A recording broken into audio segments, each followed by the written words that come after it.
Hello, everybody. Welcome to the Red Devil Experience. My name is Eric. Hope everybody is doing well. We got the latest Manchester United news. Amorim and Manchester United still demanding that Kobbie Mainoo stays at Manchester United and are adamant about not letting him go out on loan. Ruben wants him part of the squad and wants as many players as possible for the second half of the season, the run-in towards the end of the season.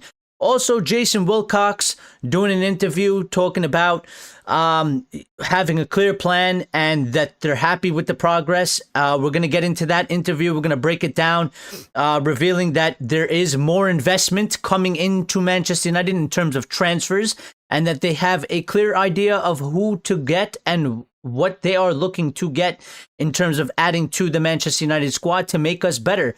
Also, Ruben Amorim doing his press conference ahead of the Nottingham Forest match at the weekend. We're going to get into those comments and quotes. He's provided us with injury updates as well. So it's going to be a good show. Stick around. Make sure you smash the like button. Get involved in the chat. If you're watching this after it's aired, get involved in the comments down below after the show is aired. But other than that, hope everybody is doing well. Lyle's here, says, hey, Eric and all you Reds. How you doing, Lyle? How you doing? We got a lot of stuff to talk about today. I don't really know which one I want to start off with. I think the Kobbie Mainoo discussion is going to become a Kobbie Mainoo show. So I think we'll hold off on the Kobbie Mainoo one for a little bit towards the back end of the show. Let's get into these comments and this interview by Jason Wilcox, because actually it is still a bit refreshing to get used to people that are above the manager actually giving their thoughts and ideas about what they think the club is doing, what they're looking to do with our football club, what is their idea, and, you know, what are their opinions on what is happening. And, you know, obviously, pre-Ineos, we never had any of that. So, still getting used to this. But let's jump straight into that. And Jason Wilcox was asked on the mood following the successive Premier League wins. And he said, the mood has not changed, to be honest. When you lose football matches, of course, we are disappointed. I think the Brentford game stands out as a game when we were extremely disappointed in the way we played. But in all the other games, I think we have had moments of really good play, and we are seeing progress. Again, coming through with the message of progress and that they are sort of happy with what they are seeing, and there's an understanding that there needs to be more that needs to be done, but they are still happy with us, a lot of the things that they are seeing. He continues on to say, following the 3 successive Premier League wins, we have just got to keep this going right now, not get too carried away when we win and not get too disappointed when we lose. We know we are making progress. It will be another tough game at the weekend. Ruben and the guys will be fully prepared. We know what we are going to get at Nottingham Forest. A new manager. They have got a good playing squad. We saw that last year. And it is going to be a really difficult game for us. So, again, listen, I mean, pretty much on key messaging so far. I mean, Ruben has been saying the same thing. Jason is saying the same thing as Ruben, which is sort of a good indication. It's not massive news or anything like that, but it is a good indication that it seems like from the manager and the hierarchy to, I guess you would go to the players, everybody is sort of on the same message, which is important. You have to be on the same message. You have to be focused on the same goal. And we have to be thinking alike. So, yeah, I mean, it's the same thing. Jason's saying what Ruben's been saying, and, you know, I think that message is getting clear and getting through to the players from both these men, amongst, you know, others at the football club. Jason Wilcox was asked about the new signings, which is obviously Sesko, Mateus Cunha, Brian Mbeumo, and Sonny Lemons. And he had this to say. He said, yeah, the guys have settled in really, really quickly. I think especially when you look at Mateus Cunha and then Brian Mbeumo, they have played in the Premier League and they have lived in England, so there is a quicker transition. I think for Benji, Sesko, and Sene, Lemons, you look at their transition, and they have transitioned very well. We are really pleased. They are two young players, two for the future, but they have settled in amazingly well. We talked about this a little bit last time. You know, that sort of, again, I never thought Premier League experience is a myth. It has to have something to it. I don't know where you want to hold it in terms of how much weight it actually carries, but right now I think is an example that we're seeing that it might carry a decently good amount of weight. We talked about, you see Cunha and Mbeumo, you see how they're performing, you see how they've come in very quickly, they've adjusted really quickly sort of to the team. There hasn't been this great adjustment period or long-term sort of struggle that we've seen in players that have come to Manchester United in the past that have come from different leagues and playing different football. And even if you take those two guys, if you compare him to Sesko, I keep saying Sesko is still a little bit rough around the edges. He is a younger guy. He hasn't lived in England. He hasn't played English football. I think he's doing good for his transitioning period. But for him to come more to life, what we want, like, and when I say more to life, I mean more like Cunha, more like Mbeumo, having huge and bigger impacts and really, really being an important player. I think it's going to take some more time. This is generally what happens with guys that don't live in England, don't play English football, come from a different league, come from a different country. And then you have to get them integrated. But I think, and I agree with Jason so far, him and Lemons specifically, because these are two younger guys coming from two different leagues and two different countries, I think they have adapted very well so far, and there is a lot of promise there with them, and we hope that they continue to grow and get better as we go along, and I think they will. Right now, you know, the squad is having a buzz of positivity around it, which is good for the environment. It's only going to help Sesko and Lemons grow more into them being the players that we all believe or think they can be, which is top players. So, yeah, I think it was a good point by Jason there. He also went on and he also continued on to say about the new signings. He said, they're all good guys, even from last summer's window, which is the summer before when we signed De Ligt and stuff like that. He continued by saying they're top professionals, top players, and we are really optimistic we are going in the right direction. We have a clear plan. I am sure there are going to be bumps in the road, but we have just got to make sure we stay calm irrespective of the noise outside. He continued on to say, I see the intensity. I am at training every day. I see the way that they train. The way that they apply themselves, the way they communicate and get on with each other. Like I say, when you lose football matches, you're always going to be a little bit disappointed, and especially at this football club. He continued on to say, obviously, we have plugged in with some really talented players. You know, they create and score goals. But when you score goals, it is not just about the front guys. It is the way that we build up the idea, the way that Ruben works with the players every day on the idea and how to create chances. When we look at the amount of chances we are creating, we are now just starting to convert, but we have got to keep it going. We've won 3 games in a row, but we've got to make it 4. The only way we are going to get this club back to the top is by driving standards. The players and Ruben are certainly doing that on a daily basis. Again, I think that this sort of interview is very good for the football club. I think Jason is making excellent points. It's actually very good to hear from, well, he's not our technical director anymore. He is our I forgot the name of the position, but it's very good to hear from him because it's a different perspective, so to say. I mean, because we hear Ruben week in, week out. Ruben's done like 737 interviews already, and he's probably going to do another 347 interviews. You know, we do hear from the players sometimes on a weekly basis, and there's also that still sort of dynamic that, you know, we want to like the players. We want to be behind the players. It's still a little bit fresh. I think that, like, you know, we're only three wins in, and we are feeling more positive towards them a little bit. But we've done 10 years of trying to trust the players and them letting us down. Yeah. And We've been through 4 or 5 managers. We've tried to back all the managers for the most part, majority of us. And they've all failed and got sacked. So it's good to hear from somebody like Jason, who is working with Ruben, who is making these sorts of changes, and he is there every day in training. He is watching them as well. So it's a different brain, it's a different perspective, it's a different pair of eyes. And yeah, I think it's a positive thing. That I think the club should probably do a little bit more of these. To be quite honest, I think they're really good. And he's hit on some points that we've talked about on this show many a times. On this channel, we've talked many a times.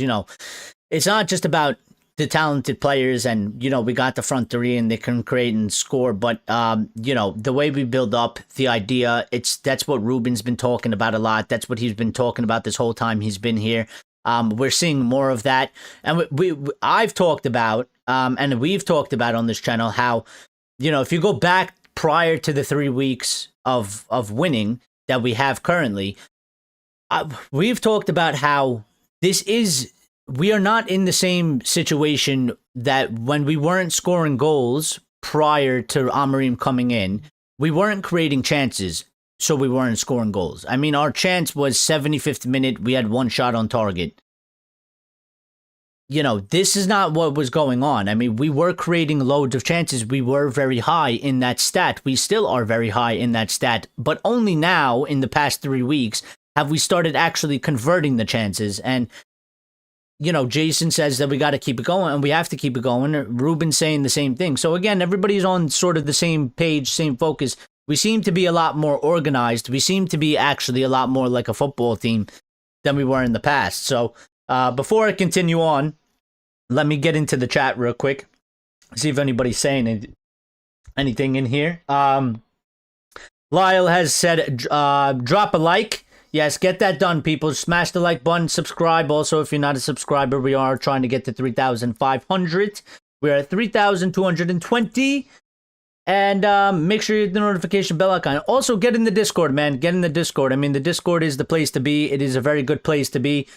We have lots of chats when we are not live here. You make new friends. We keep you up to date with transfer updates when we're not live as well. We do match day for United discussions while we're live if you're into that. And we do match day for other teams as well. So it's not just United in there. We do talk about football in there. So make sure you get in there. Rajad is here. Says, will you take Luis Felipe? Probably not. And Rajat says, open champagne when if Man United get top 7. Well, I'm aiming for top 5, top 4.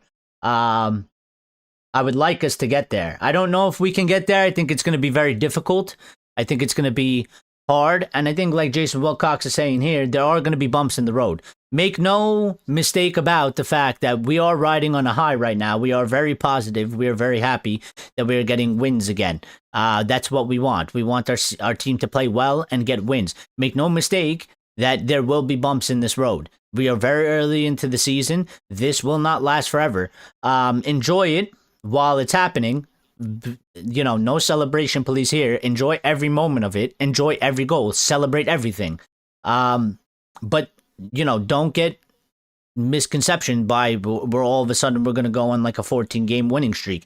If we do that, we'll all be having a laugh. But I just don't think that's realistic. So just embrace for a little bit of impact when it does happen. I hope it doesn't happen soon. I hope we win this match, and I hope we win the next match, and we go into the international break with 5 wins in a row, and we're sitting very nice in the Premier League table. But at some point, you just think it's got to happen. Rajat says he did good versus EPL team playing UCL football. He's got to get top 4 minimum. Box is here, says big up. Eric, big up yourself, Box. How you doing? We're just talking about Jason Wilcox's interview right now. I'm going to continue on with it. Snap Meme says United going to win 4-0 against Forest is what I think. Well, I would love that. I don't know. I think it's going to be a little bit more difficult. Snap. But maybe we're surprised. But I don't think... I'm not thinking a 4-0. I'm going to be quite honest. Maybe a 2-0 us, maybe a 2-1. I'm going for another win for sure. Um, I don't think we figured out how to keep a clean sheet yet, so I think that they will somehow get one, maybe from a set piece or something. Um, you know, but I think again for me this is a big test against Forest. Yeah, they're coming with the low block. We've struggled immensely over the last few years with low blocks. Every time we play a low block team, we look out of ideas, we look lost, and we don't create as much chances, and we don't look as dangerous as we usually do. And we've been looking real dangerous, or we've been looking a lot better the past 3 matches, specifically more two, and specifically that last Brighton match. We looked very, very, it was just exciting to watch. We looked more threatening. We looked more hungry for it. We have been creating chances a lot this season so far. So I'm interested to see if we're going to pass this test. I've talked a lot about tests over the last week. The Liverpool match was a test. We passed that one. The Brighton match after the Liverpool win was a test. We passed that one. I think we've got another test with Nottingham Forest coming with a low block. If we can figure out how to unlock that and win that match away from home as well, I think that's a big test to pass. And would be a nice indication of that things are changing or have actually changed. And then we have another test after that, which is Tottenham. So, we got it week by week, but we're moving. Fox says it's going to be a tough game versus Forest. I'll go for a 2-1 win. Yeah, I mean, even Wilcox is saying he thinks it's going to be a tough test. I think Ruben knows it's going to be a tough test. It's not going to be a walk in the park, unless, we're really up to it, and they're really not, but I don't expect them to not be. New manager bounce, fits the way the squad. They have a decently good squad, and it fits the way that Sean Dyche plays, so I expect it to be a game that's going to be... do you think Forest is better than Brighton? I don't think... I don't know. Well, I mean, based off of last season, I would say they are. But I mean, things that Forest have done, like sacking Nuno, I think they've messed it up. But I would say I don't know if it's specifically if Forest is better than Brighton. It's about the way they play. Brighton came to Old Trafford, and Brighton tried to play their football, and they play quite open. And when United play a team that plays quite open, we tend to have better games because we have more space.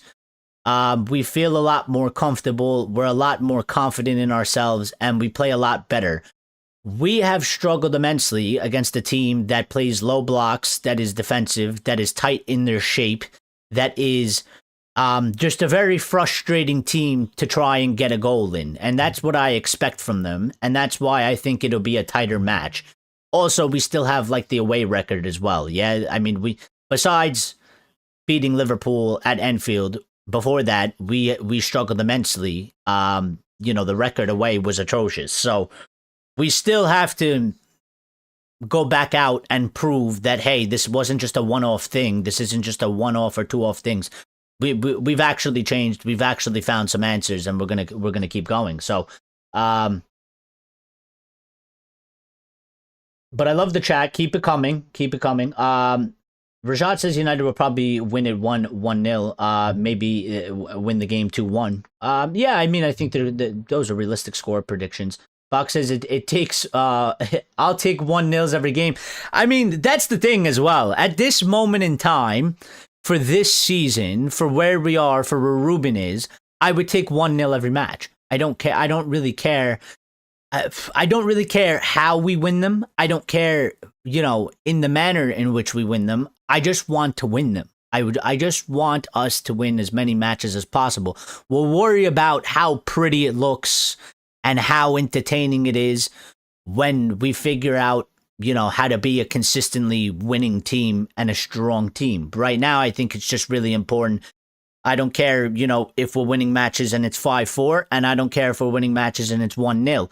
We just need to win the matches, get as many points as possible, keep ourselves as high up the table as possible, get back into Europe, build a nice strong foundation, and we move forward after that. So, Lyle says Dyche ball can be tricky, but Forest has no form really, so it will be good to see what we do. actually excited to see United play again. Yeah, and that's the thing about it. I think a lot of us are actually, especially that Brighton match. I was talking to my friends again. They're not like me and you. They are United fans, but they don't give as much as we give. Yeah, we're here having a discussion about it. They're probably, eating lunch, eating food, or talking about some girl or something like that. I don't know. But even them, they were the first initial things when I talked to them a couple of days ago. They were just like, that match was really exciting. It was good to see us playing that way. That's what I want United to be like. I want to have like a feeling of excitement when we're watching the games. We haven't had a lot of those. So, we have brought some excitement back as well. I mean, it's not just the wins. We are playing in like a strong, confident, good manner. That's what we want to see our team play. Snap Meme says, so you're saying Forrest going to play her on ball? Probably. Probably. Yeah. I mean, it's dice ball. It's going to be low block, balls over the top, long ball. Give the ball to Bloody Wood. I don't know if he's available, but Chris Wood. Obviously, that was his striker at Burnley, and it was basically how Burnley used to play when he was there. That's what I expect Forrest to play like, but probably with a higher level because I think they have better players than he did at Burnley. So, Yazid Z96 says, you think we can finish top 3? I think right now, at this moment in time, I think kind of anything is a possibility. Probably short of winning the Premier League. Yeah, I wouldn't go that far. But, like literally anything can happen. But I think right now anything is a possibility because if the team is changing, if we have found some answers, we're going to enter sort of a period under Amorim that we haven't actually seen yet, so we won't actually know what to kind of expect. Like right now, we're pushing for a 4th win. We're pushing to ride this positivity, this form in. But we haven't actually kind of been here under Ruben Amorim. It's kind of been like hot, cold, hot, cold, cold, cold, cold, cold, cold, cold, hot, cold, cold, cold, cold, hot. This is the first time where we're like 3 wins in. We're looking positive. People are murmuring, talking about, things have changed. Ruben has tweaked things. The squad looks different. It feels different. So, I mean, this season, I think you could probably say you could finish anywhere from 4th to 8th, really. It's a bit unknown because there's a lot of football. A lot of things are going to happen. We don't know. But what I will say is that we should just shoot for as high as possible. And to do that, we need to just try and win every game we got. And I still like the mentality of taking it 1 week, 1 game a week, 1 week at a time. I think that's probably the best approach. And I expect nothing less than from Ruben Amorim or Jason Wilcox or anybody else at the club to be keeping the players in that mentality and in message. So, Snap says, I think we played better against Arsenal, where we lost 1-0 in the game at Anfield, than the game at Anfield where we won. Well, yes, I would agree, Snap. We played different, and it's again, it's a bit of 2 different games. I mean, that game we were home. We went more toe-to-toe with Arsenal than we did against Liverpool. Liverpool was a totally different game plan. I mean, we're away at Anfield. You know the record. We didn't win there for 9 years. Reigning champions of the league, and we had to go there and play in a different style in a different way. I think what we want ultimately is we want to be able to go into every match and play the way we did against Arsenal, except actually win the match. But we want to be doing that, like especially when we get to the big teams at some point. We want to play in that manner. We want to play with confidence. We want to play with like trying to control the game and trying to dominate the game. We're not there yet, though. We still have to find a lot of answers to some of the pieces of the puzzle. We still need to build on a lot of things here, but we are, it seems like, heading in that direction, which is encouraging. So, yeah, I think in terms of what us United fans want to see, I think if we did probably play better in the Arsenal match when we played home, because we played, trying to dominate the match. In the Liverpool match, we played in a way that we frustrated Liverpool. We stopped them from being their best, and then we took our chances when we did. It's two different sets of plans, two different games, two different styles. Sometimes, though, you do have to kind of do what we did in the Liverpool match, and you can't probably always do what we tried to do in the Arsenal match or even the Brighton match, which is, just be really attacking and be really confident, be really out there. It depends on the match, but for the majority, I think we want to see our team go out there, try and dominate possession, win the game, dictate the play on the pitch, look confident, and actually get 3 points. So, Yazid says, you think Liverpool overpaid for their signings in the transfer window? I believe it was all panic buys. I don't think they were panic buys. I think they went big, though. I think they went really big, and I think they were probably trying to make a statement in terms of that, we've won the league and look what we're about to do. And I think they tried to kind of cement themselves as monsters for the next 5 to 10 years. I think right now, listen, I don't think maybe the players were a bad buy. There is obviously problems there. And one of the things is that, listen, they bought a lot of players. There's always going to be disruption when that happens, especially if you try to, pun intended, slot all of them in. There is going to be growing pains, adjustment pains. Also, look at where they bought the players from. They didn't. Kirkaz is a Premier League player, but most of them are not from the Prem. So they're, just like we were talking about Jason Wilcox here, and he was talking about Mateus Cunha and Buemo, and he said they lived in England, they played English football, they came in, they adjusted really quickly, and he's like, compared to Sesko or Lemons, who are coming from different countries and different leagues, obviously they've not adapted at the same rate, but for those two specifically, for what they have adapted to already is very, very good for players coming from a different league. So I think, listen, right now, let's kick Liverpool while they're down. Sure. They've been doing it to us for, 10 years now. So absolutely kick them while they're down at every chance. I think that the players, yet to be seen, maybe they come good after a period of time.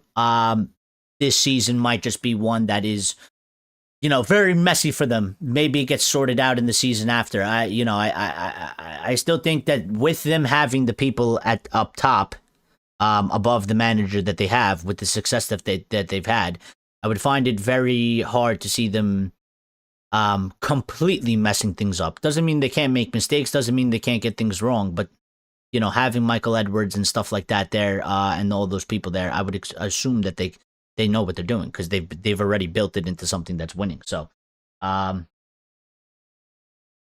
words could have gone to Bayern Munich. Well, we'll see how it goes. He could be a total flop.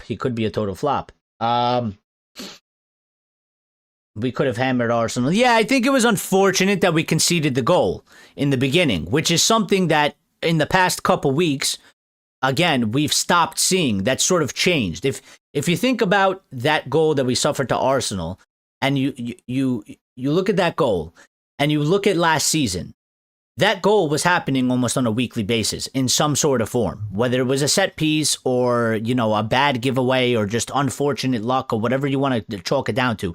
That was happening almost week in, week out. Over the last 3 weeks, that has not happened. Over the last 3 weeks, we have scored first, and every time we've scored first, we've won the match.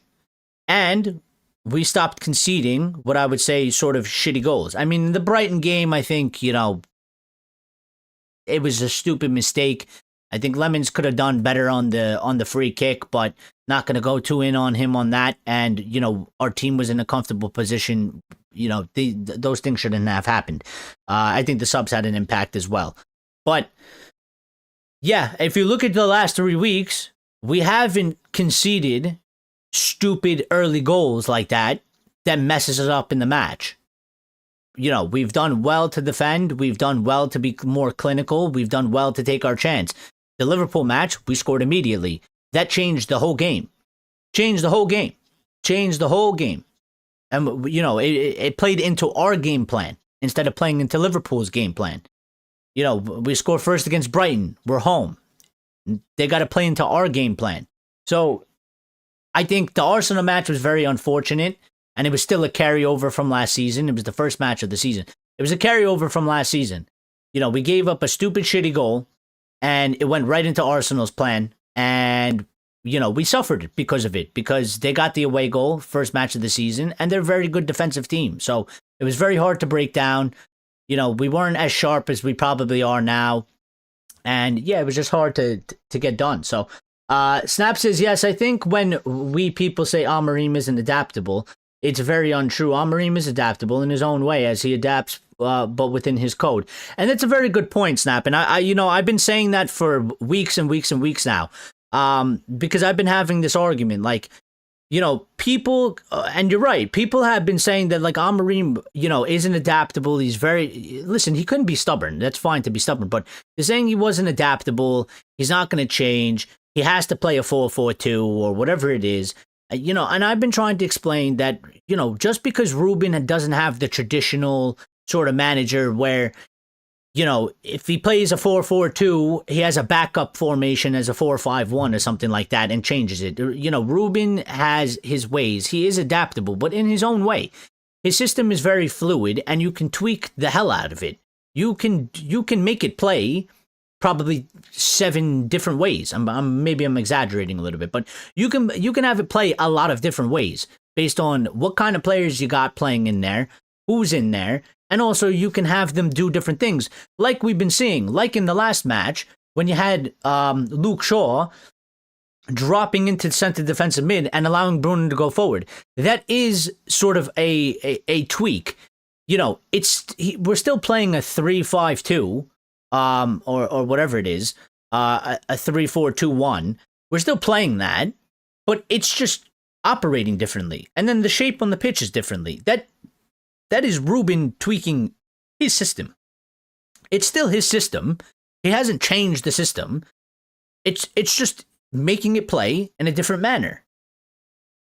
And that's all that I've been arguing for that he could do. Other people were saying he's got to play a 4-3-3. And I'm just like, but he doesn't play a 4-3-3. And we've been working on this for a year. So, I mean, my argument was always, if Ruben's not going to find the answers, he's not going to get it to work, then I don't want to see him play a 4-3-3. Just sack him and get a different manager that actually plays a 4-3-3, if that's what you want. But yeah, he didn't adapt. I think he has adapted. I think he's adapted to the Premier League. He's been here for a year.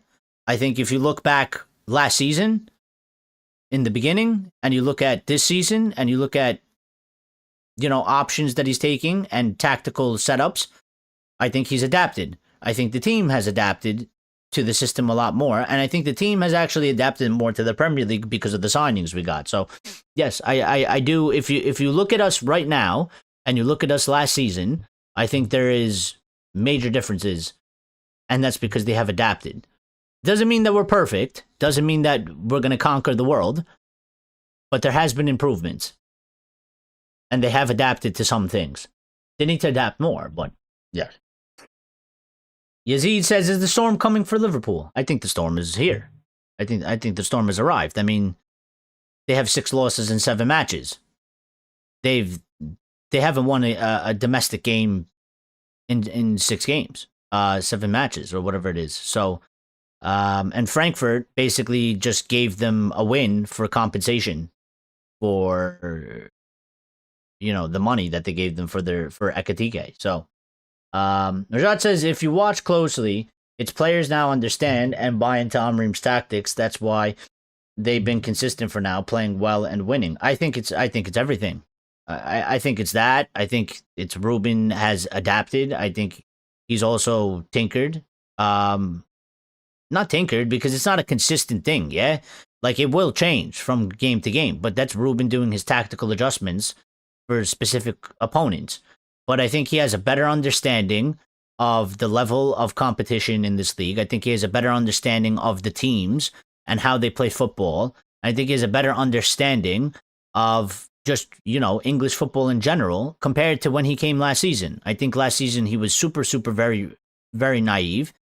I think he has a lot better understanding of that. I think the players have a better understanding, like you're saying, Rajat. and I think they stuck by him. I don't think they've bought more into the system, and I don't think they were buying less into the system. I think they kind of just been the same because they stuck with him. Because if they weren't so bought into the system, I don't think you do. I don't think you win Sunderland and you don't beat Liverpool. Now obviously you could say maybe they would buy in more because they're winning, so they feel more positive. But I don't think it's a massive difference. Yazid says, do you think Onana and Højlund have a future at Manchester United? No, absolutely not. They're gone. They're gone. I don't know if you were hoping that, they do, but Onana has absolutely zero future. He is absolutely gone, especially with, if Lemons continues to perform the way he's been playing, and he grows. I mean, there's just, Onana's done, and Rasmus is done. Rasmus's transfer is actually being sped up in terms of that there's a deal that they want to complete permanently, probably, if not by January, before January, they're saying. So we're keeping an eye on that, but they seem very happy with him in Napoli, and the reports are that they're looking to just make the deal, permanent before the end of the season. So, and Onana, I mean, he might come back to the football club in terms of that, like, they don't make his deal permanent there, but in terms of him being a starter ever playing again for Manchester United, I mean, he's done. So, yeah. You still believe we would have been better with Baleba? I mean, we would have been better with probably another midfielder. We need another midfielder, yeah? Snap Meme says, we shouldn't play Maguire, though. I want us to have fast, young defenders. I get that. And, listen, it's a bit tough because he does put in good performances.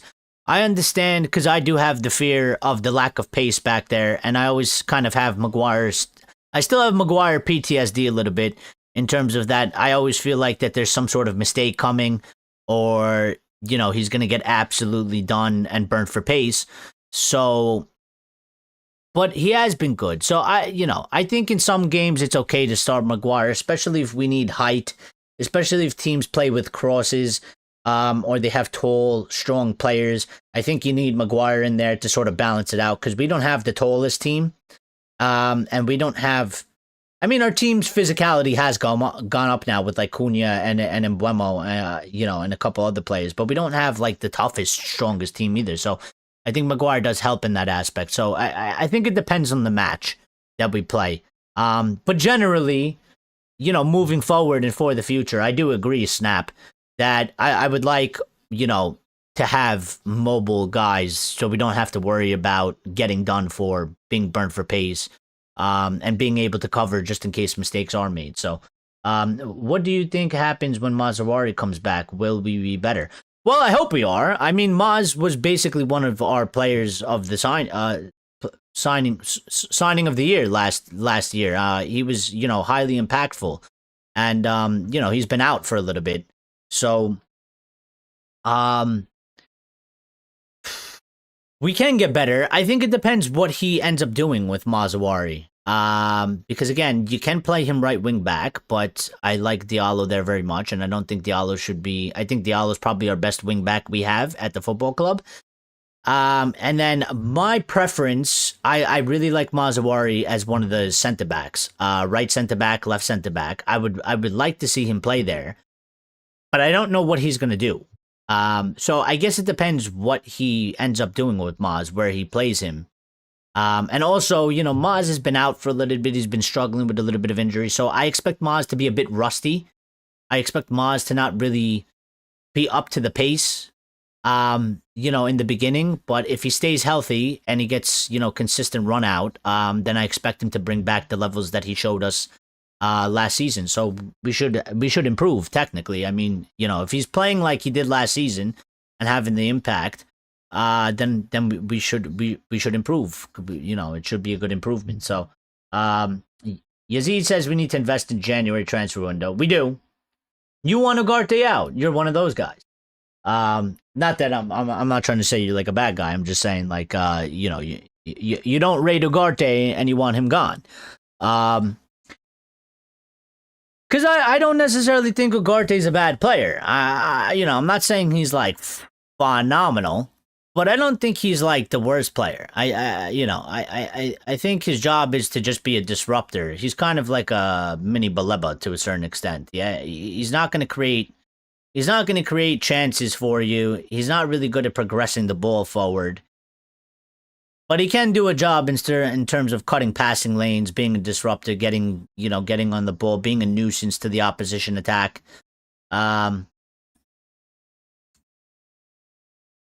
Bring one back, Greenwood, McTominay, or Alvarez.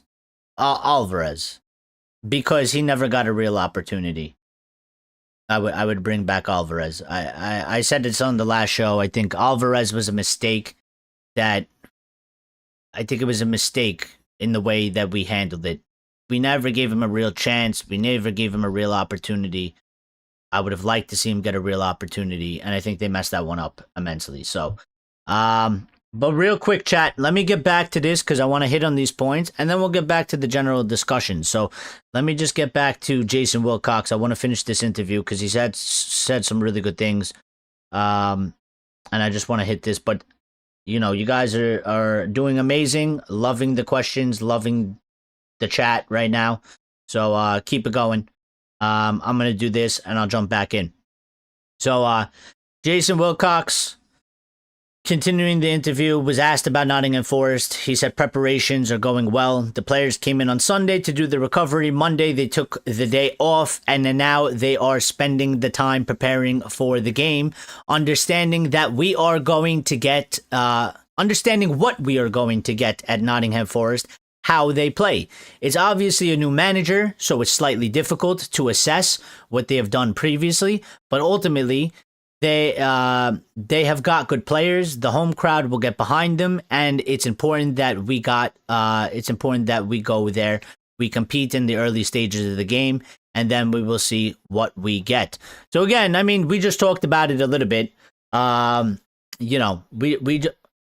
We just talked about it a little bit here, and this is Jason's thoughts about the Forest game. And again, it's about similar to what we said. It's a new manager. We know the manager. I think they're a little bit familiar with the manager as well, but didn't really hit on the points that we said.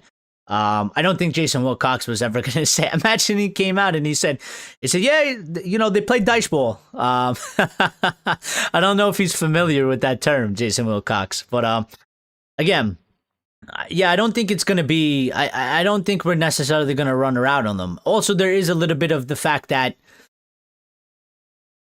you just don't really know what you're going to get. I mean, there's the third manager in the season. It's a new manager.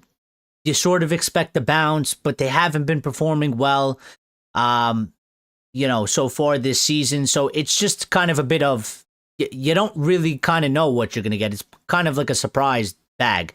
You have some sort of an idea. You kind of know what's kind of in the bag, but you don't actually know what you're going to pull out of the bag. Yeah. So, and you made a good point that, they have good players and they have the home crowd with them. So it's going to be a competitive game for sure. I don't think we're going to go in there and, steamroll them by any chance. There's a couple of big things in here, and this is why I'm doing this, because he's talked about the transfers, he's talked about the plan, and this is really what I wanted to get to. So, this is what I wanted to see. This is what I wanted to get into. So Jason Wilcox saying, we've got a clear plan. We know what we have got to do. We know the areas of the team that we have got to improve.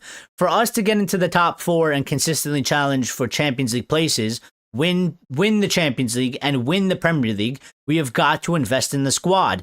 And he goes on to say, we've got to buy the right players who are talented, but also who can deal with the pressure, who can take the squad forward.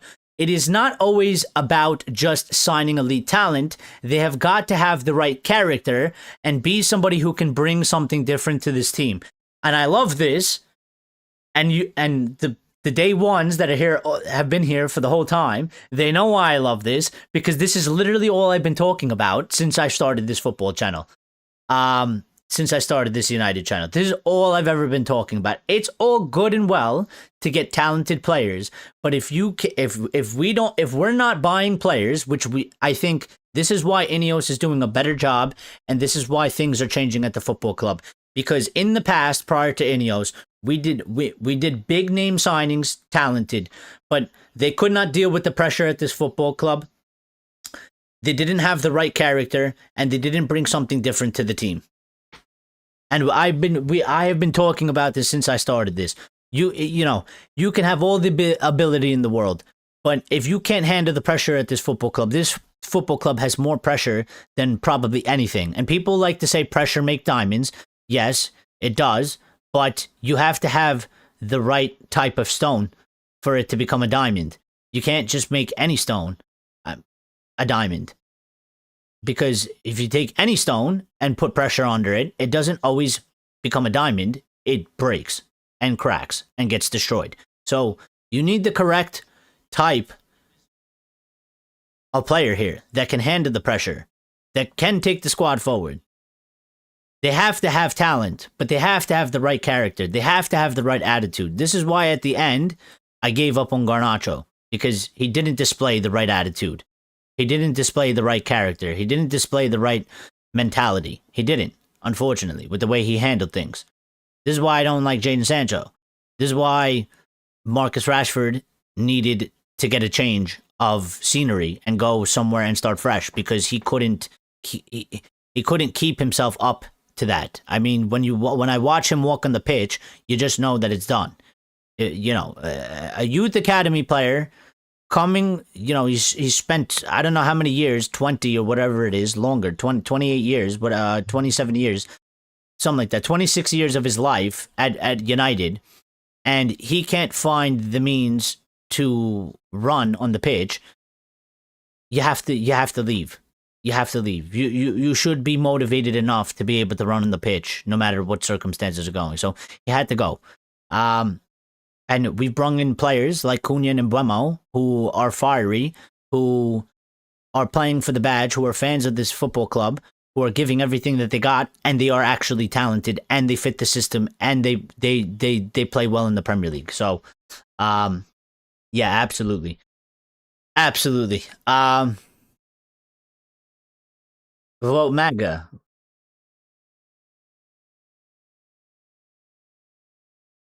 Vote MAGA.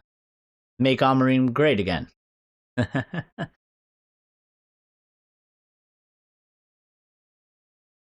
Yeah, you're I'm just telling you right now, there's no political stuff here, and this is you started it, so I'm removing that. You're not allowed to say that. You're not allowed to say that. This is a United channel. Don't bring in politics to it. Don't bring politics into it.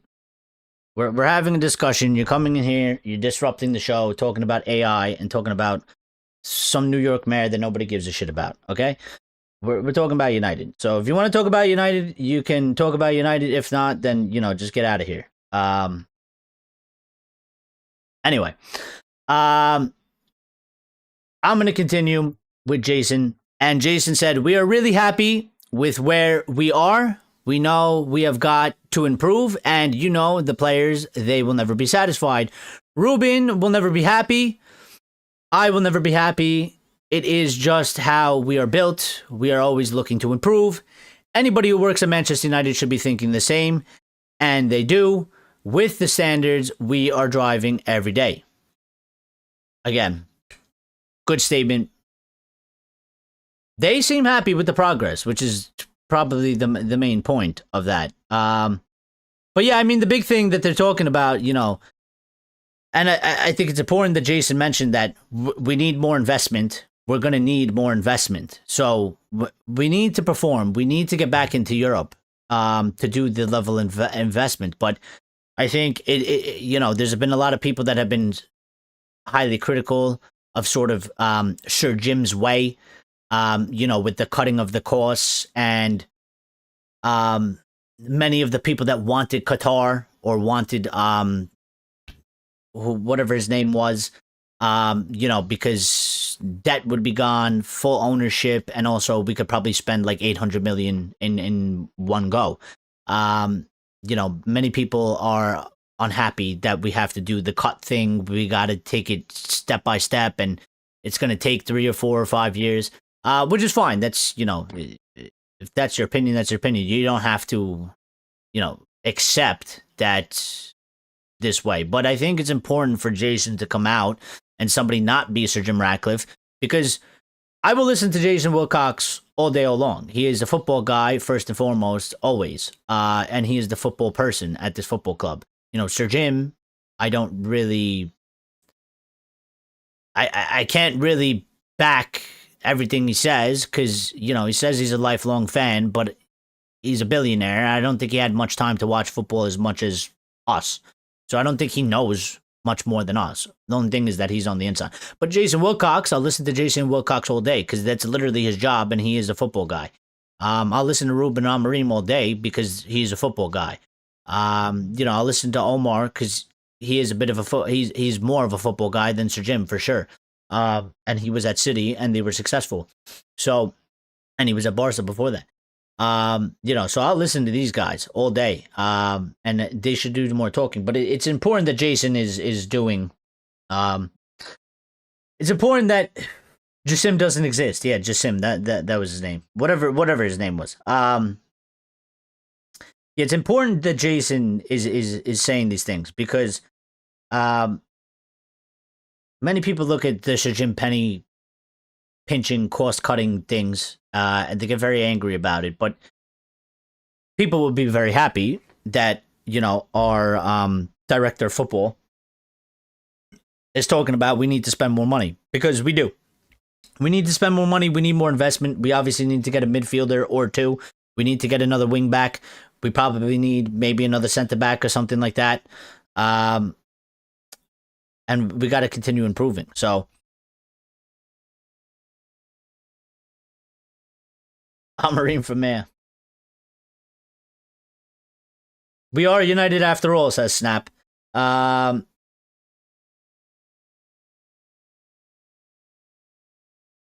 Jasim doesn't exist. Yeah, I don't know. I probably didn't.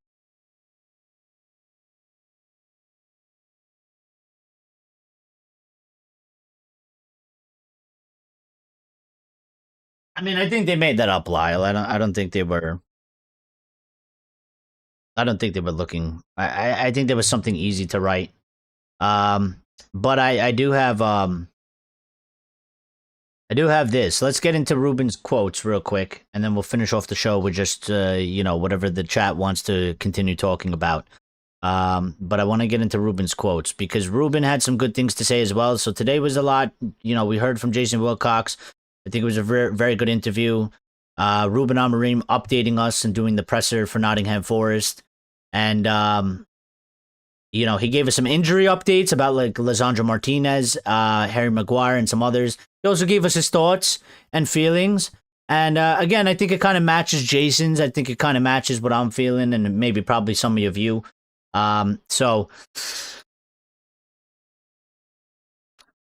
Amorim told us on Martinez, he said he wants to go to this one, Forest. He isn't going to this one. He's going to need time. He has started training with us. Slowly, he is going to get better. He continued on to say it's really good. He gives use that edge. I think they meant to write us. He gives us that edge in every training session. That is also really good for us. The rest of the guys, we have one day. I don't know about Harry Maguire. The rest are fit. So Maguire questionable. Martinez not going to make it to this one, but maybe we'll see him in the next one. I'm highly excited to see Martinez back. I still think it's, again, like Amorim's alluding to here a little bit, I think it's going to take a little bit of time. Like, don't expect prime Martinez to show up when we see him. He might go into the pitch. He might look shit. He might play 10 minutes and he might look absolutely shit. He might give the ball away like 3-4 times. He might get dispossessed. He might get run right past. The guy has been missing for like a year now. Yeah. And he's had 2 back-to-back really bad injuries with surgeries. They botched the surgery. So it's going to take him some time to get back to the butcher. Yeah. Right now, he's just Lisandro. It's going to take some time for him to get back to being the butcher. So I'm really excited because I think he can be a very influential player, especially in this system, especially from carrying the ball out of the back, especially from progressing the ball forward, and playing. And also, not for nothing, I mean, with Ruben's system and it being the way that you can make it play in different ways, I mean, we're talking about we need a midfielder. Well, Lisandro started off as a holding midfielder. So if we ever need it, and he's fit and he's back in form, we could technically use him there as well, if need be. If, we could do it mid-match, if we want to change some of the tactics around mid-match, you could throw Lisandro in there as well. It's just another option. It's just another piece that, Ruben will have to be able to play around with. Left center-back, in the midfield, it's whatever, but it's a good addition to get back. So hopefully, we'll see him next week. Amorim was asked about his first year. He said it was a journey. It was a big journey. It was tough. It was really tough. I learned a lot. Today, the answer is different from 3 weeks ago. So it's important to understand that. The biggest honor, it's only been 2 matches so far from that. So again, just kind of keeping grounded, and being honest as he's always been. He was at he talked about Nottingham Forest, which he talked about in quite a length of depth, and he said, more or less, he said, I watched the last game. It was one of the first ones here that we won. We were so lucky in that game. I watched against Porto. I watched against Bournemouth. The style of play is similar with different characteristics. Again, he's always talking about those characteristics. He said, I watched one game that we didn't that we did preseason. I think he said I watched one game that we didn't win in preseason with Sporting. So to try to understand how he played in that game, it's similar. He can change some characteristics of the players with the talent that they have, especially with Gibbs White, Anderson, Hudson-Odoi, very good players. Ruben cheekily name dropping Anderson, Elliot Anderson. So we need to be prepared for a different game against Brighton. We had space to play. We are not going to have that space. Ding, ding, ding. You need to understand that we are not being the same team away and at home. That's true as well. So we need to improve the way we control the environment. Every tackle is a big moment for the opponent's fans, so we need to play better away. We are prepared for a very tough match. Again, doubling down and making, I think Ruben's even trying to, he's definitely trying to keep the players focused, yeah? But I think he's trying to make the fans understand as well. Like, listen, it's positive what we're doing, but don't get... I actually think Ruben's trying to bring the fans a little bit back down to earth as well. And just like, listen, celebrate, be happy. We want you to be happy, but don't get carried away talking about we're going to the Forest and we're winning 6-0. This is going to be a tough match. It's not going to be like last match. Last match, again, was open. And it allows us to play exciting, and it allows us to play good football. We're not going to get the space that we had versus Brighton. We're not going to get that space. He's made that clear. I know that. I think many of you know that. So it's not going to be the same. It's going to be a tougher match. And this is why I keep saying this is a test. This is a test because this is one of those tests that when we play these low block teams, when when there is not a lot of space, are we going to create chances? Are we going to convert the chances? And are we going to win this match? And we're away from home. So I think it's a very good test for Manchester United. I think it's a very good test for Ruben Amorim. And let's see what we get. And they don't have a bad squad either. It's not like they're a relegation team. They might be down there because of the shit that's going on at the football club. But that's not down to the players that they have. That's down to the mess from the ownership. This is something that I've spoke about over the past couple weeks and that I've mentioned a few times after the show, and Amorim was asked about it, and he was asked about Ahmad and Mbeumo partnership, and he said, we will have time to suffer. We are going to struggle a little bit. We already knew it's going to be an opportunity. When I watched the training, there are players that should be playing, but it's hard with one game to take some players from the team because they are doing well. Also during the training in games. So other players are going to have the opportunity to help us. They are understanding that the way we want to play. So if we are improving on that, the change of characteristics is not going to change the idea or the momentum of the team. But let's use Ahmad and Brian in these games, and we will see in general. Yeah, I mean, listen, he's if you don't really understand what he's saying there, he's basically just saying like they are very important. There are other players that are performing well in training, and that we could put them in, but it's hard to, remove or not play players like Ahmad and Brian with the way they are playing. Unfortunately, we are going to lose them to AFCON, and we are going to lose them in January, and we will need the other players to step up, and they will get opportunities, and they will play. So maybe he's alluding a little bit to Kobe Mainoo, because, I mean, if you're losing a wingback and you're losing one of your 10s, maybe Kobe goes in there, maybe Kobe plays there.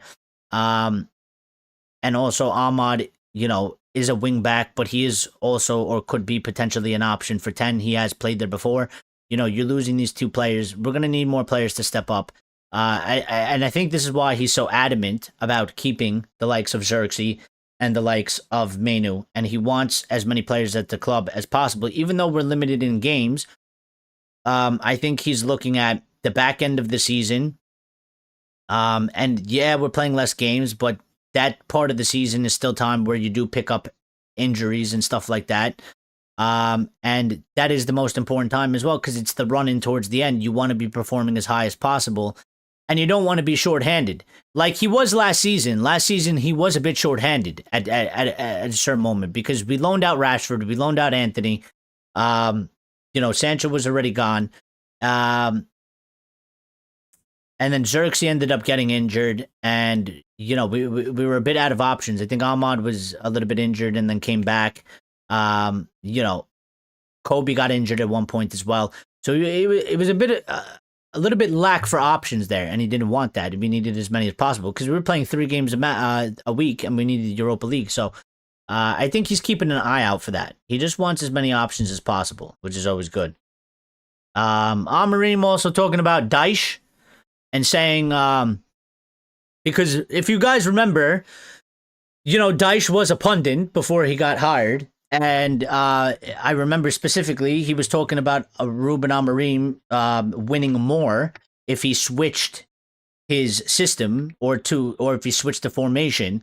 And he was asked about this. And Amorim responded by saying, first of all, he said, maybe it's true if we play 4-4-2, we won more games. But I always said that I have a way of playing that is going to take a while, but in the future, it's going to be better. So we don't know that. Then I can look at Sean Dyche as a manager and then as a pundit. I think he called him Sean Dash. If you are a pundit and you don't say very strong things, I don't want to watch you. I'm the same. So I can understand that it's a completely different job. I just know that Sean Dyche is really smart and he knows how to play the game. And he also understands that one thing is when we are seeing the game and talking about the game, the other thing is to coach a team. So I understand that. I have nothing to say. I just want to win the next game. Again, still being very strong in the fact that he has his way of playing. He's not going to change it. He didn't change it. He's being vindicated for it right now in the current circumstances. And he's still saying that he's going to try and prove all the doubters and all the haters wrong, and that in the end that it will come good and it will be way better than whatever we were doing in the past. So, yeah, they wrote Dash, Sean Dash. I don't know if that was a typo, but, I am reading it here. So, yeah, but that was the end of that interview. So, very, very good press conference there from Ruben Amorim. Some strong comments as well. Good updates. Let me get back to the chat. Ray says, I go to my point. I'm happy that we score 4 and Bruno wasn't involved. That means the team is not playing for Bruno. It's playing for the team. Well, yeah, that's what we need to do. You know what I mean? And that's why the squad has to be built in a certain way. And, I've never blamed Bruno for that. It's not Bruno's fault. It's not Bruno's fault that the team always played for Bruno. It's United's fault because that's how they built the team. And that's how the team was built. It's never Bruno's fault if we were a one-man team, which I think a lot of times, especially over certain periods and certain times, we were certainly a one-man team. That stat was very encouraging, and I'm happy about it because I like Bruno Fernandes. I think he's a good player, and I've always liked Bruno Fernandes, and I think he's been our most impactful post-Fergie signing, and probably our best signing when you look at the money and when you look at the return in terms of goals and assists. But the fact that we were able to put in 4, like Ray said, and Bruno wasn't involved, just dictates that we now have other players that are pulling the weight, that are reaching the level, and we don't have to rely on one guy having an 8 out of 10 game or a 9 out of 10 game for us to win a match, because now we have other players on the pitch that they can carry the weight and they are leading the team. The Brighton game is a very good example. Cunha was the guy. Cunha was the man that was basically leading the game. He was the man of the match before Mbeumo took over, and Mbeumo was second behind him. It's not like he was there by himself. It was just that Cunha was running the show. When Cunha came off, Mbeumo then stepped up and started running the show. And that's how Mbeumo overtook him. Not officially, but a lot of our fans said Mbeumo was man of the match. Cunha officially got man of the match, but most of our fan base said Mbeumo was man of the match. I gave it to both of them because 2 new number 10s, 2 signings, huge impacts, and I felt like share it. Why not? But yeah, I mean, just Cunha came out and Mbeumo took over, and he carried it, and and he continued on, and he performed. So, and Bruno was just there, kind of just. I mean, it's not like Bruno didn't do anything, but we didn't need a Bruno Fernandes goal. We didn't need a Bruno Fernandes assist to score 4 and win the match. So it is a good trend. Lai says it's good to have so much access to our owners. It's so refreshing. It is. I like it. And I think we need more of it. Listen, even if you don't like them, even if you don't like Sir Jim Ratcliffe, or you don't like Jason Wilcox, or you don't like Ruben Amorim, or you don't like whoever else, even if you don't like them, I still think it's important for them to be able to speak. I think it's important that they actually come out and give us their thoughts and ideas. It stops the fan base from going cuckoo for Cocoa Puffs like we've done in the past, because everything is speculation. Everything is, we have no clear answer. We have no clear direction. Like in the past, we had no clue what was going on inside the football club. We don't know if the story that's being put out by these journalists is accurate. We don't know if it's bullshit, because they don't tell us what they're trying to do. They don't tell us in what direction they're actually trying to take us in. They don't tell us, what is their vision. They just tell you, yeah, we want to win the league. Okay, cool. How are we doing it? What players are we looking at? What are the processes we're going through? What is your thinking? And you are running this football club. What is your thinking and what is your understanding about the pathway forward for Manchester United? What is your plan? We never had that. With Ineos, we're getting this, at least. So, again, I always give credit where credit is due.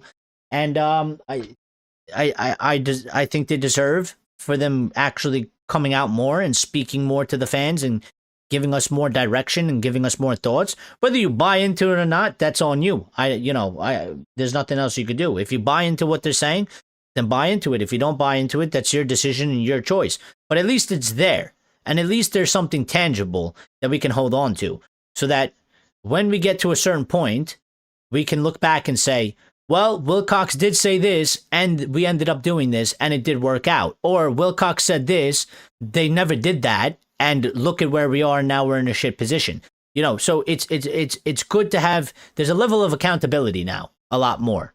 Instead of us speculating and making stuff up, trying to find an end of the means to the story that we don't know what's happening. So, Lyle also says it's glad to see Licha in first team training. He is looking good and strong. Yeah, I hope he comes back as strong as possible. I hope he stays fit. I would like him to have a very good season because I would like him to stay at this football club. I think he could be a very good player, but he has to be able to stay fit. So I hope he doesn't suffer an injury setback of any sorts. I hope he stays fit. With the way things are trending at Manchester United, Mason Mount sort of coming back and not being so injured as much as he was. Luke Shaw staying fit as of right now. Knock on wood for all those guys. I have high hopes that Lisandro will be able to stay fit. He'll be back to being the butcher. And we'll have another valuable sort of leader. Because I do like his aggression. I like his mentality. I like his fighting spirit. And he has good ability. So, it's a very welcomed sort of another addition back into the squad. We definitely need that, for sure.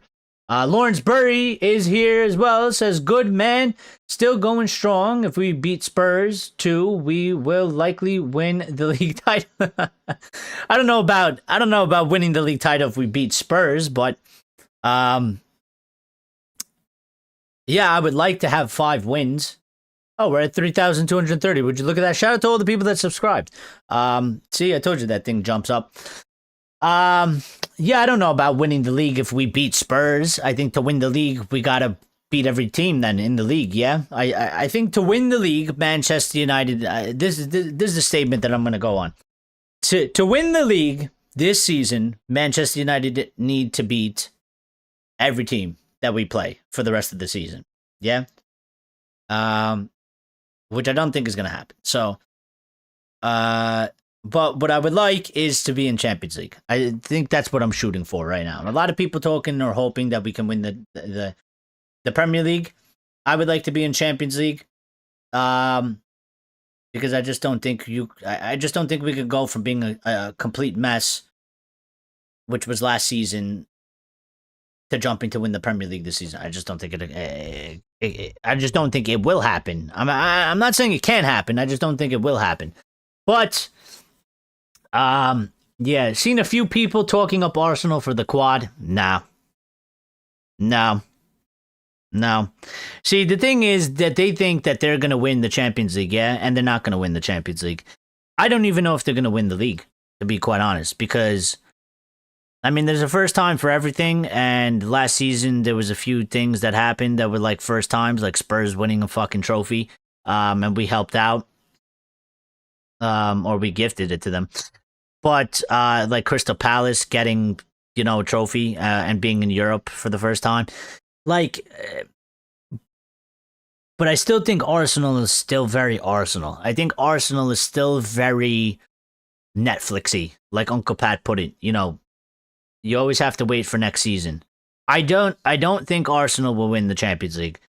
They could very well win the Premier League, but again, it's a long season, and we know what champions, being United fans, we've been there a lot of times. We know what it takes to win. We know that you could be sitting here in 6th at this moment. In first with 6 points ahead. And you could be all happy. By the time you get to fucking March, it's a totally different story. By the time you get to April, it's a different story, and things have changed. You could be winning all the matches now after that Christmas period that Sir Alex always so famously talked about. Things change. So I don't know what's going to happen in the league. I think the league is going to be very interesting this year. I think we're already getting a clear indication of that by looking at the table and what it is right now. I don't think Arsenal will win the Champions League. I don't think they'll do it. Could they possibly win the FA Cup and the Carabao? They can. But the FA Cup doesn't start till later. And also, we have a hand. Or we could have a hand in that because we'll be in the FA Cup as well. And we have a chance to stop them there if we end up playing them. And then the Carabao Cup or the EFL Cup. What are you going to do with it? So, but yeah, right now, technically they're in all competitions, so quad is on, but I don't think it'll happen. Axe says, first of all, who is Sean Dyche? Who is Dice Sean? I just love Sean the Sheep. Well, Sean the Sheep is great. Secondly, Amorim isn't vindicated. He is our worst manager in history. Let him win the title and then say he's vindicated. No, he can be absolutely vindicated if we start performing a lot better and his system starts working. So, we are trending towards changing. We are trending towards becoming a better team. And he's been saying for the longest time that it's the long road and it's not a short, quick fix. And he has been adamant that his way, while it might take a while to get there, it will be better in the longer term. So far, in the past 3 matches, he has not changed his system. He's still playing the same lineup. And he is winning matches now. So everybody that said that he needs to change his formation right now is wrong. Because he just won 3 back-to-back matches. He beat Liverpool at Anfield. And we haven't done that in 9 years. So when he is our worst manager in history, but that's temporarily. Because his time is not done yet. He's still here. And he can still affect it. He can still change that. So Lansbury says Ruben was brought in as revolutionary to restore us to an age d'or. Our history is about being the best in Europe too, alongside Liverpool and lately Chelsea and City. So that's a priority to challenge there for the rest of the decade. Well, we need to. Yeah, but we need to build to that. You know what I mean? We need to build to that. You're absolutely correct, 100%. And I don't think anybody's arguing against that. I just think that, you're talking about if you're climbing Everest, somebody wants to go from the bottom to the top in an hour. Well, it's not going to happen. It's not going to happen. You gotta go little by little. It's a steep climb. It's going to take a while. Ultimately, you want to get to the top and you want to succeed and you want to say, I made it here. And, I'm one of the greats that climbed Everest and got to the top. But anybody that's at the bottom demanding that we do it in 3 hours or we do it in a day, it ain't going to happen. So you're demanding foolishness. Your demands are foolishness. And they're just not. They're not realistic in any type of way. You can demand that as the ultimate end game, but to demand that this thing happens immediately and not willing to work with progress and give the patience and go along for the journey, then I don't know what to say to you. But yeah, I mean, ultimately, that is the end game. That is the end goal. And I think that's what I believe Ruben and Jason Wilcox and all the others are working towards. And I think we are moving there. There are indications that we are improving. There are indications that we are getting better as a football club and as a team. It's not, we're not just going to launch from the bottom straight to the top. These things take time. It's basically been a year for Ruben. We're potentially seeing the fruits of the labor now of it. We're seeing a different United side. We're going to find out more at the weekend. We're going to find out more how real this is. So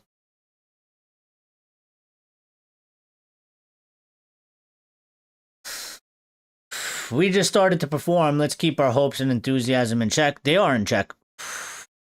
They are absolutely in check. Well, at least for me, they're in check. I don't know about the rest of the fan base. The rest of the fan base has the freedom to do whatever they want. I've been saying the same thing. Enjoy it. You can be excited. There's no celebration police here. I'm not here I'm not here to police anybody's celebration. You should absolutely be celebrating every goal and every win. It doesn't even matter how we get them or how we do it. Celebrate it. To the people that don't do that, I think that's just weird. And it's a bit sad as well. But yeah, I think we're pretty much in check here. We can make jokes about we're winning the league or, getting a little bit too over the top. But I think every common sense United fan out there, every real United fan out there, and when I mean real United fan, I just mean that people that actually pay attention and understand what's going on at the football club and is analyzing stuff that's happening. I think everybody knows this is good. We want to hold on to this. But there's still tests in front of us. We got to see if we're going to pass them or not. So, last season we were at Marina Trench level. So again, but this is where, but me and you disagree wholeheartedly on this, because I think last season is not a pure. I don't think last season is a real indication of Ruben Amorim as a manager, or his team, or his tactics, or his setup.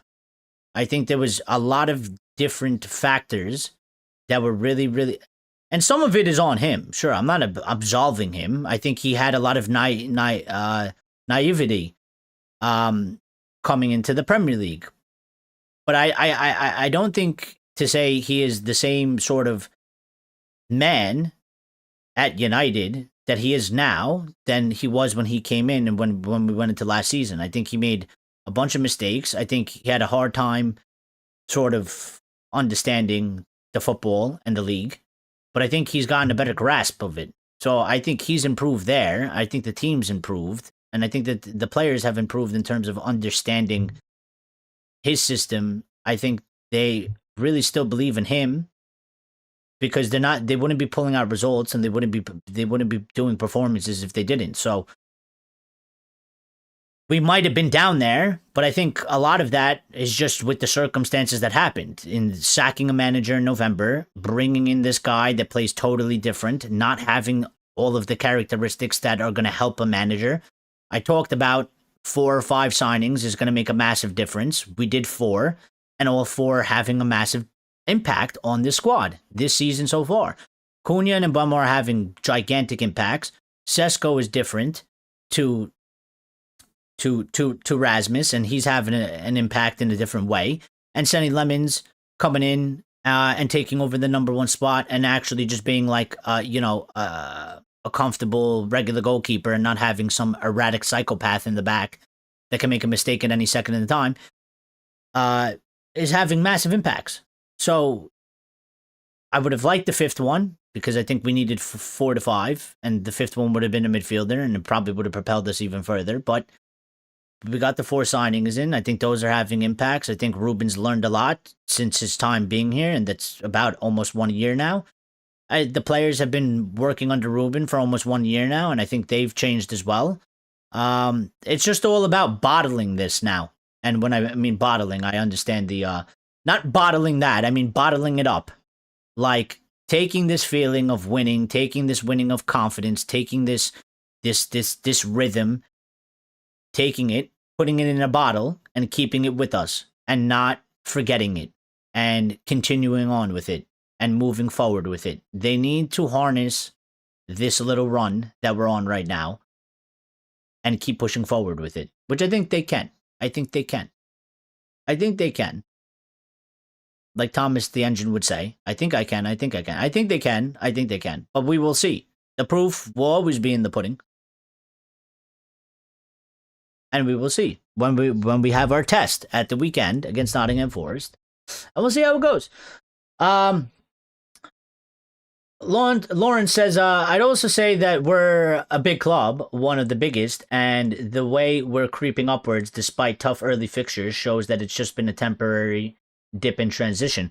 Well, I think that's another thing that I didn't even mention that we should absolutely be taking into consideration, which is the fact that we had the hardest opening Premier League schedule out of all the teams. We played 4, I believe, 4 out of the top 6 teams. We played 4 of them, and we are where we are, and we got the points that we got.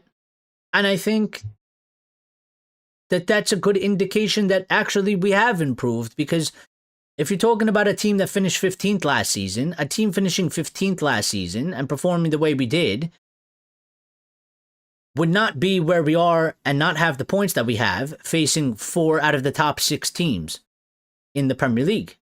So I think we're actually doing quite well. And now is, again, like I said, a week or 2 ago, now is the time to seize the opportunity. Now is the time to capitalize. Liverpool have hard fixtures coming up. They're below us. We have an easier run of games. We need to win these games, secure our position more. We're going to be sitting nice and pretty. We're going to be sitting nice and pretty if we do our job and we do what we got to do. So, Lucky says go mid-block. Mainoo not for sale along Mason Mount. Go get West Ham midfielder. Well, here's the thing about Kobbie Mainoo, yeah? Because I said I was going to bring this in. Fabrizio Romano giving us the big update here. And I will read it to you. So, Fabrizio Romano, Kobbie Mainoo. Again, Kobbie Mainoo still looking possibly to go out on loan. Ruben doesn't want him to go out on loan. I don't even think he wants Xerxes to go. He wants to keep all the players. United are refusing to let Mainoo go out on loan. They're holding firm. They're putting their foot down at this moment in time. They're still not wanting it to happen. Fabrizio said one of the players that we have to follow for the January transfer window is for sure Kobbie Mainoo. I told you that Mainoo and Joshua Xerxes had this desire to play more, but on the other side, Manchester United is still insist to keep the players at the club. Ruben Amorim is insisting to keep them. Amorim still hopes to keep Kobbie Mainoo. There is interest from Napoli after the injury to Kevin De Bruyne. Napoli wanted the player last summer and remain interested in Mainoo. There is interest also from West Ham. West Ham have called to understand the situation of both Xerxes and Mainoo. On loan, of course, for 6 months to give them the opportunity to play, to give them the chance maybe to go to the World Cup. But at the moment, United are not opening to negotiation. So, I mean, since we got our initial poll out of here and 12 people voted and 75% of you said you have smashed the like button immediately, and then 25% of you said weak, fix that. I hope you know that that means that, you know, that you didn't do it, that's weak, and fix it by hitting the like button. So, but I'm going to do a new poll real quick. End the poll. I'm going to do a new poll. Start poll. Type away. New poll. I need to...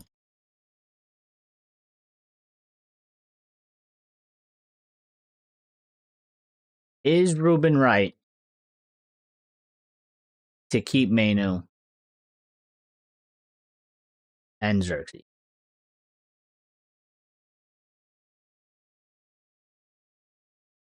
Yes? No. Start poll. Vote in the poll. Because for me, it's a bit of a dilemma. It's a bit of a dilemma for me. Let me get this off the screen. It's a bit of a dilemma for me. Because on one hand, I could argue and I can say that, you know, if you're not really going to use Kobbie and maybe for Kobbie's development and for him to get some game time, you know, I can understand the personal thing of playing for the World Cup, but that doesn't really fill me with, I don't even want to say joy. That's not really on the list of importancies for me. I get it's important to him, but for me, it would be important to develop, to grow, to get better as a player. Those are important. And for the future of Manchester United and him being there, I think those are important. I don't really like this World Cup thing. I get it. I get he wants to play it. I get you don't get many of them.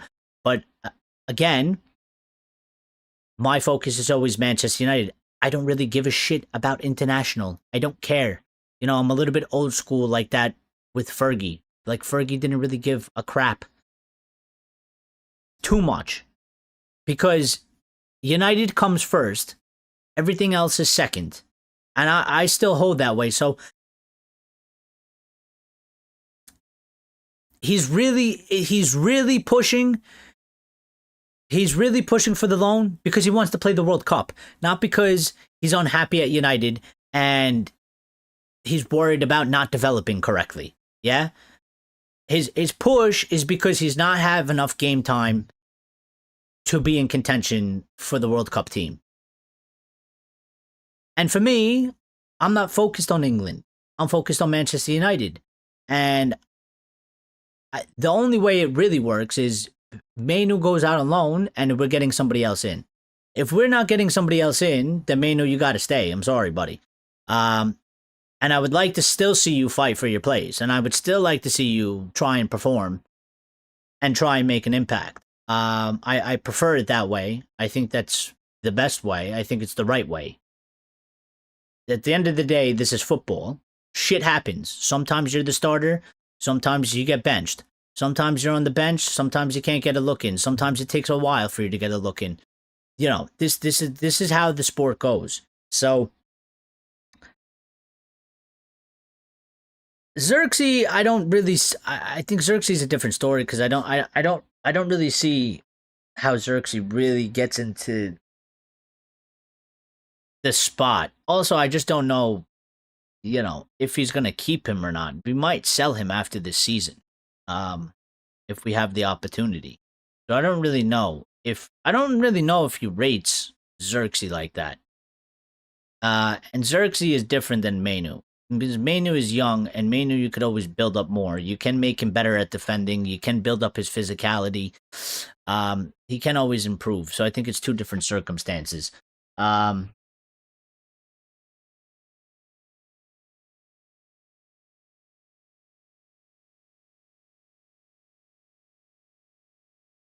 do you mean by that, Axe? Because I'm a bit confused. What do you mean concerning whose perspective, the manager or the players?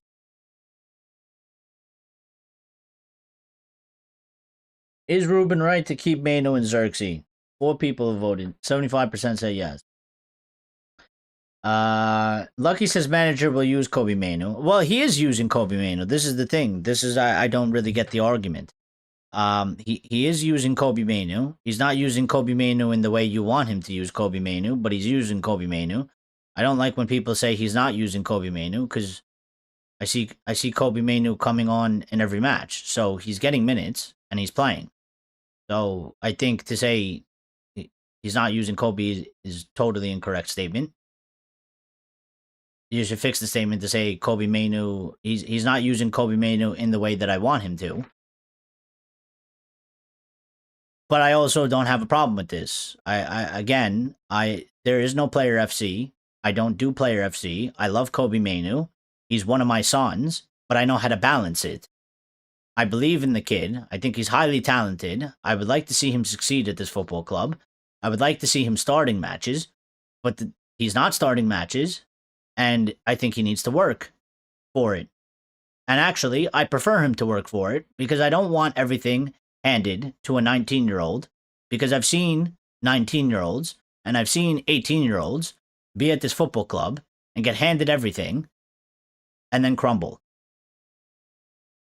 So I would prefer what I think is the proper process, in that you are a 19-year-old, you are talented, you have a long way to go in your career, and you have to earn your spot.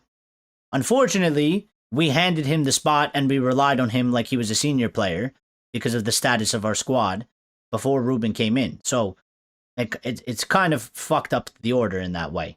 But if Ruben has sort of come in and hit a reset button, then it's a reset button, and he's going to have to earn his spot back in. And I think he can earn his spot, and I think he'll totally be fine as long as he doesn't go crazy. As long as he doesn't start acting erratic and let his emotions get the best of him, and he just puts his head down and keeps working, he will be the future of this football club. Bruno's not going to be here forever, and he should continue to develop. And this could kind of be a one season.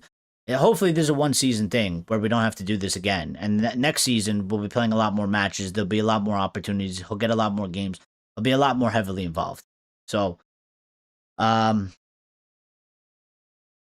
keep them. Well, I'm saying in terms of, do you think it's correct that he keeps them? Like, do you think it's the right move to keep them? Because they want to go on loan so that they can try and get into the World Cup. And Ruben Amorim is like, I need all the players at this football club because I'm focused on Manchester United. And the more players I have, the more options I have, the better our team is, and the better options we have, the better season we could possibly have. So he doesn't want them to go. But they want to go because they don't have enough game time. They want to get in the World Cup. I don't really like that. I'm going to be quite honest. Like, I have no quarrels and no problems with Mainoo or Xerxes. I don't really like the fact that they are, in a certain way, trying to prioritize their World Cup chances over Manchester United. And that's how I see it. You know, it's one thing to argue, hey, I'm not playing, so I'm not developing, so I'm not, like, growing, and I'm worried about my future as a player. But it's another thing to say, hey, send me on loan because I'm not getting enough minutes, so I can't get into the World Cup team. I feel like the focus there is wrong. The focus should be, we are at Manchester United. I am playing this part right now. It is not the part that I want. I want a bigger role, but I'm going to stay here. I'm going to fight. I'm going to be a part of this season from beginning to end. I'm going to play the role that I have right now in hopes that I get this club back into Europe to get bigger and better opportunities for next season. And then next season, I hope that I get a bigger role and a bigger step up. Whereas I kind of feel like, and I'm not trying to take a dig at Kobe here, but it just seems to lean more towards, well, we don't have many matches and I'm not really being used. You guys should be fine. Let me go out on loan so I could get into the World Cup, and then we'll meet up next year and we'll go from there. I kind of lean more into Ruben's stance. I think if I was the manager, I don't really want Kobe to go on loan. That might be selfish, and maybe it is selfish. But I would actually like him to be at Manchester United. I don't really want him to go on loan. I don't want him really playing for another team. I would like him to stay at Manchester United. I would like him to be here for the remainder of the season. So, judging based on Amorim's viewpoints or based on Mainoo's perspective, it's on neither. It's on yours. Do you think it is the correct decision for him to be keeping Mainoo here, or do you think that he should be going on loan?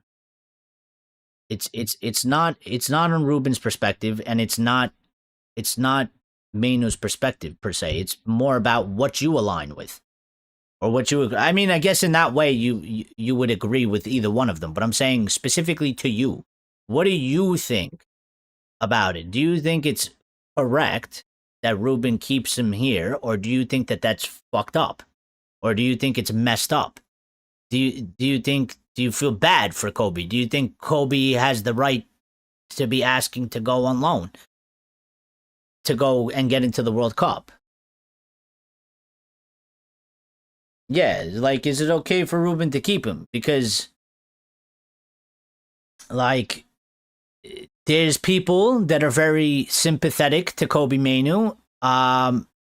You know, I'm sort of sympathetic to Mainoo, but also at the same time, I'm trying to strike a balance of the team aspect and the club, and I look after the club, and I don't do player FC, and I love Kobe Mainoo, but the club will always come first over any player. I don't care who it is. Could be one of my favorites of all time. I mean, the club comes first. The direction of the team comes first. But there are many people out there that lean more into the camp of player FC and specifically Kobe FC, and they think he is a God-given prodigy and that he should be automatically starting games right now. Then there are other people out there in the fan base that they like Mainoo, sort of like myself. He's not getting the game time right now. They don't necessarily have a major problem with it because from what we've seen from him coming onto the pitch, he's, we have a certain system and order. Like, you are deemed a bench player. This is football. This is what happens. Somebody's got to start. Somebody's got to be on the bench. If you are chosen to be on the bench, you then have to work your way from the bench to starting. And if you're given 10 minutes, you got 10 minutes to work with. If you get 20 minutes, you're given 20 minutes to work with. Whatever you're given to work with, You got to try and do something in those minutes to either increase your minutes, or usually to increase your minutes, and then continue increasing on that until you actually go and secure a starting spot. Which is how I see it. I see it as the proper process, as whether you agree with it or not, he's been chosen as a substitute. He is not starting matches. Therefore, you have to accept it as a player and say, okay, this is where I am this season. This is my role. I want a bigger role. I'm going to fight for it. If the manager's giving me 20 minutes, I would prefer to have 30, 35. I would prefer to start a game and get a good 60. But this is the circumstances I'm in right now. I have to take what's in front of me. I got to play the cards that, the hand that's dealt. I got to go out there. I got to make an impact in the 20 minutes it gives me. I got to go into training. I got to be better in training every single day. I got to keep the levels up. I got to start outperforming. I work like really, really hard to get there. That's how I see it. That's how I see it.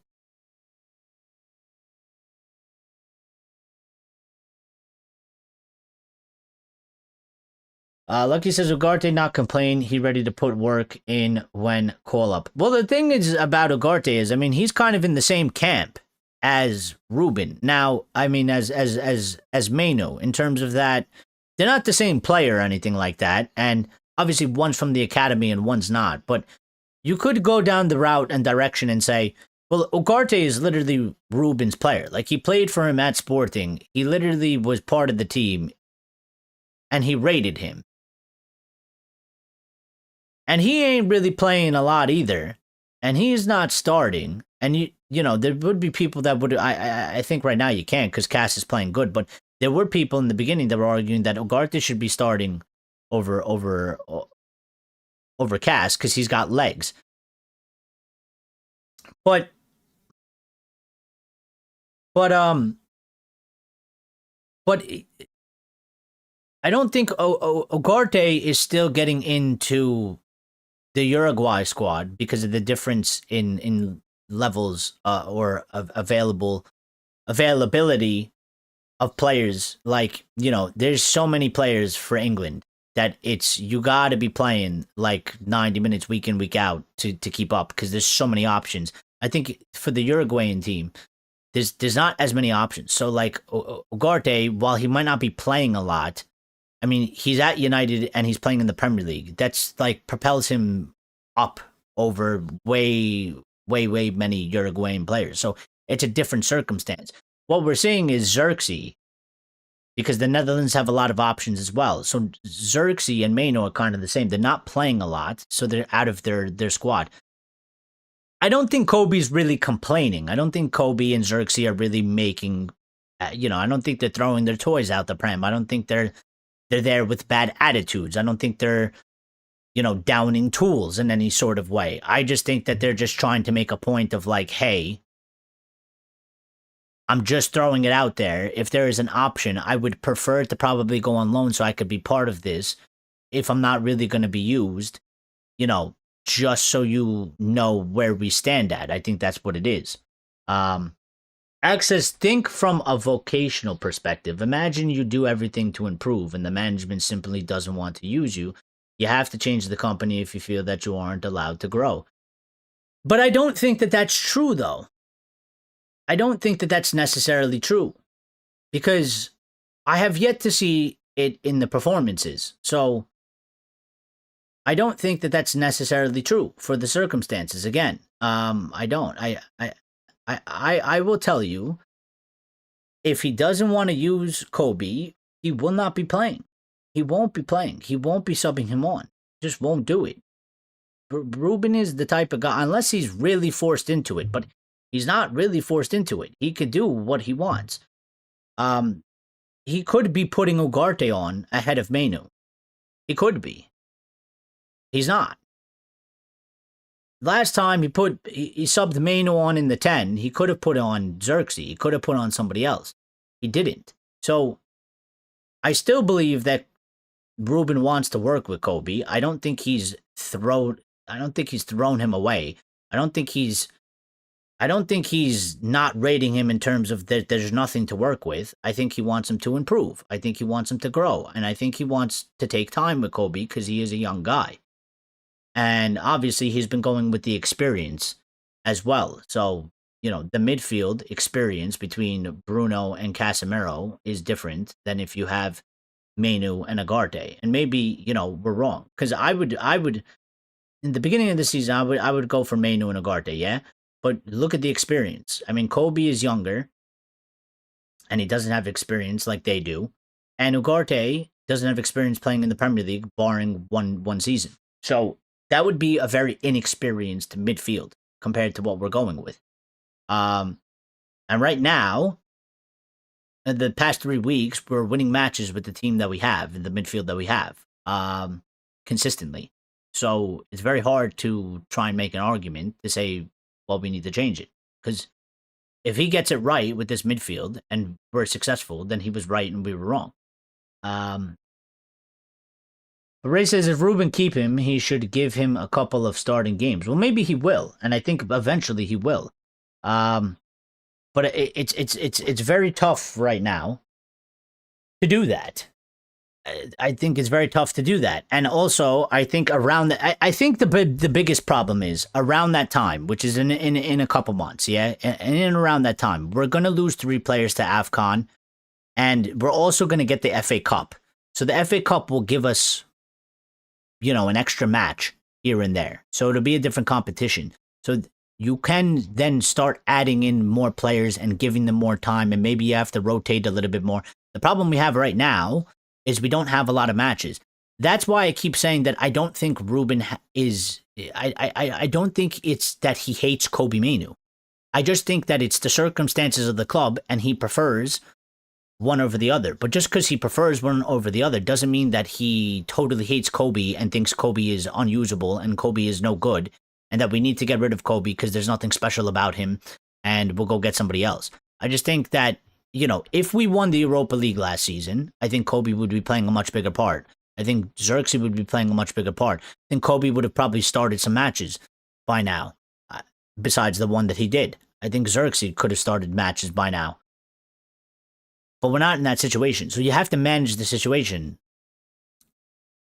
And I think you can only do what you could do. I mean, he alluded to it in his press conference a little bit as well. So, Lucky says, my club comes first. How best what offer? Ruben should bench Bruno and play Kobe. But that's not going to happen. That's not going to happen. And under what basis? Under what basis, though? Because Kobe, in his substitute appearances, I mean, I'm going to be quite honest, he's not really making an argument that he is going to do better than Bruno Fernandes. And Bruno had a couple shit matches, but he's playing better. So unless Kobe is performing exceptional, I don't even see how you make the argument that Bruno needs to be benched and Kobe needs to start. Under what basis? That he's Kobe Mainoo? Under what basis does Kobe get to just start over Bruno all of a sudden? Because on the pitch, there's no real argument. I mean, he's the captain. You're not benching the captain. And Bruno's been doing okay. He's been doing all right. Like, he stepped it up at the last couple matches. He had a couple shit performances. Mainoo coming on as a sub, he's had some good... like the last match, the first 10 minutes, he didn't really have an impact. The last 10 minutes, he had a bigger impact, and it was good. But is that impact big enough to say, nah, he should definitely be starting over Bruno? It's not. The impact that I'm looking for, that needs to happen, is the impact that Ahmad had when Ahmad came... the year after Ahmad had the loan from Sunderland, and he had the season that he had. When he came into the team, we had Rashford playing like shit, Anthony playing like shit, and Sancho playing like shit and also being a dumbass. I don't think it was very high, but the bar wasn't set very high. But Ahmad came, and he was given 10 minutes, and he did more in 10 minutes than they did in 80. He then got like 15 minutes, and he did more in 15 than they did in 80. He then got like 20, 25 minutes. He did way more in 25 than they did for the whole match on a consistent basis, to the point where there was literally no argument of that Diallo was performing better than every winger we had. Diallo had to start. Somebody had to go to the bench. What Ten Hag did after, that's on Ten Hag. He's a stubborn man and very weird. But unless Kobe's doing something like that, I don't think that there's a real chance that that's going to happen. So until I see that, we should probably just continue on with the way things are going.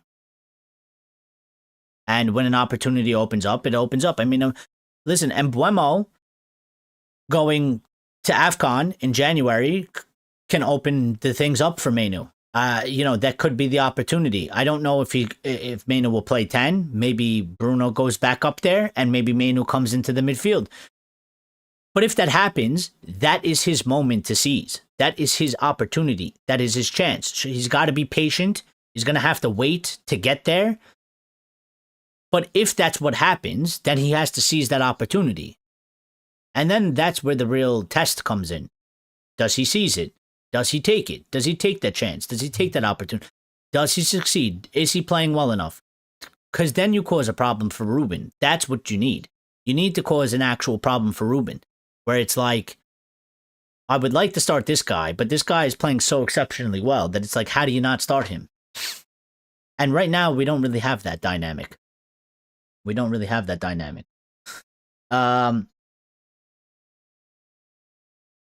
So from Mainoo's perspective, he has to leave. From United's perspective, they should exploit him and risk. They should exploit him and risk wasting him instead of risking improving other teams.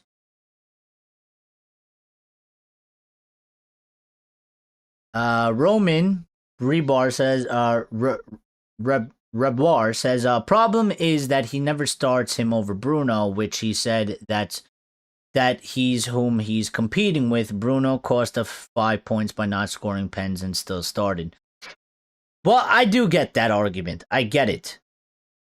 But again, I understand because people don't like this aspect. But if he is the captain of the football club, I don't understand how you can. I don't really understand how you can think that the captain of the football club is going to get benched unless they are absolutely dreadful week in, week out, which he's not. He's been inconsistent, sure. And maybe he did cost us 5 points from penalties not scored, but he hasn't been dreadful week in, week out. He's not fighting with. I don't believe he's causing disruptions. It's not like Aubameyang or Mesut Ozil at Arsenal when they had those problems and Aubameyang was the captain or Ozil was whoever was the captain, and they had big problems there. And Arteta came in and Arteta was like, "Get the fuck out, because you are a problem." That's not going on. So you can't really expect the captain to be dropped. The captain is made the captain for a specific reason, because they are deemed one of the best players at the football club. They're deemed as somebody that is going to be playing constantly, and they're deemed as the leader of the team. You don't just drop your captain because he's played slightly bad because you want to get a kid in. But this is where the difference is between fans and somebody managing a team. Everybody wants to see Kobe play. Everybody loves Kobe. Everybody loves the story that was happening. I love it. But I'm just saying that I'm trying to be even-handed here. And I'm looking at it from not just a fan perspective, but from the manager's perspective, from a footballing perspective as well. I'm really trying to remove emotions that I feel about Kobe Mainoo out of it and just looking at it straightforward.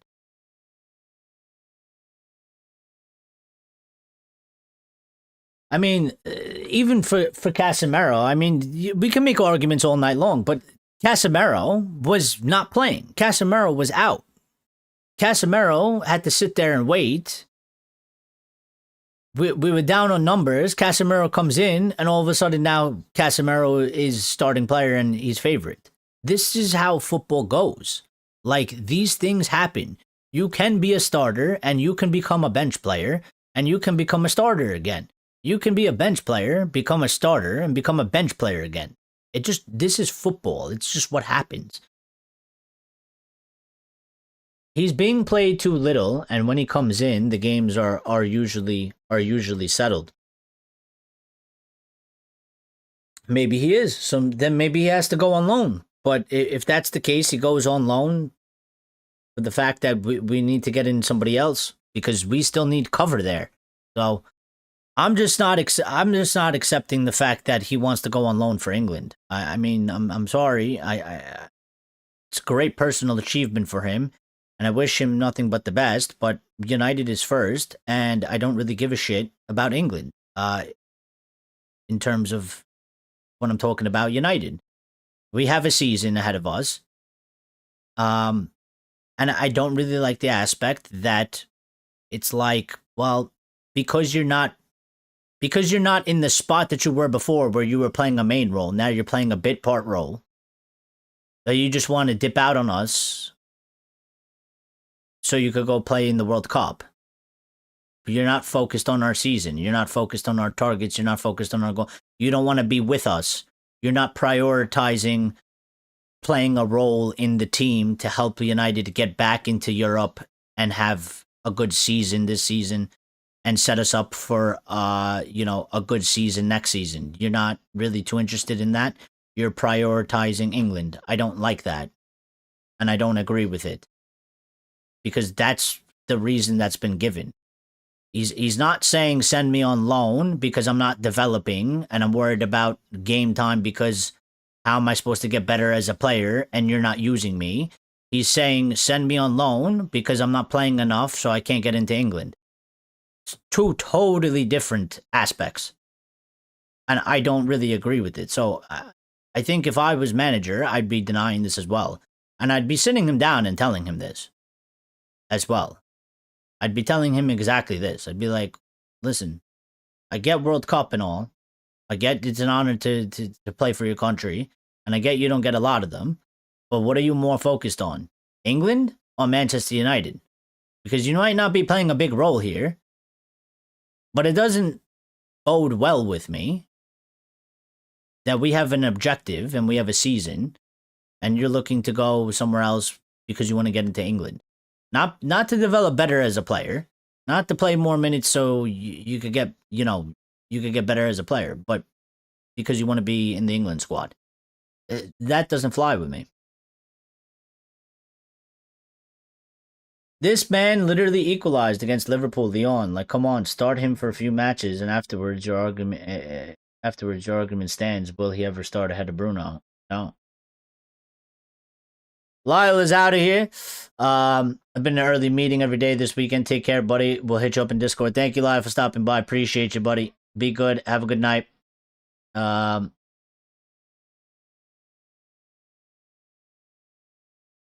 He hasn't played as striker. He's deep in midfield. It's hard to shine from there. You just have to have...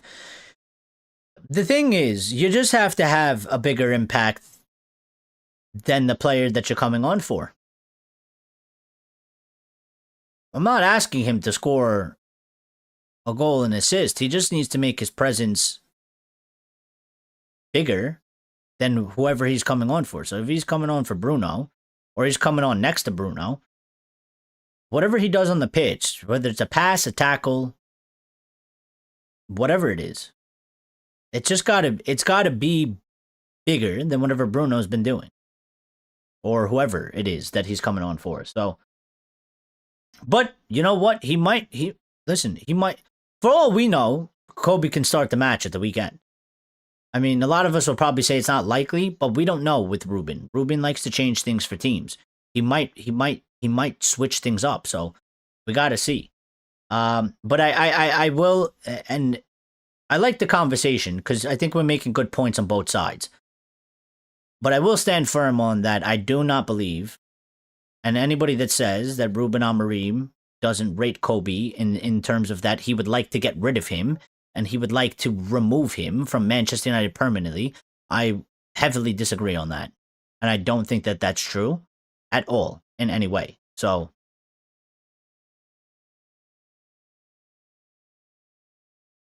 it's literally different positions and different game circumstances. Ahmad came in when we were behind on the score. It wasn't like that for Mainoo. Well, it's going to have to be because we're not going to win every match and we're not going to be winning in every match. So when he does come on, and I think there's been probably a couple times already that he has come on that we weren't necessarily winning the match. So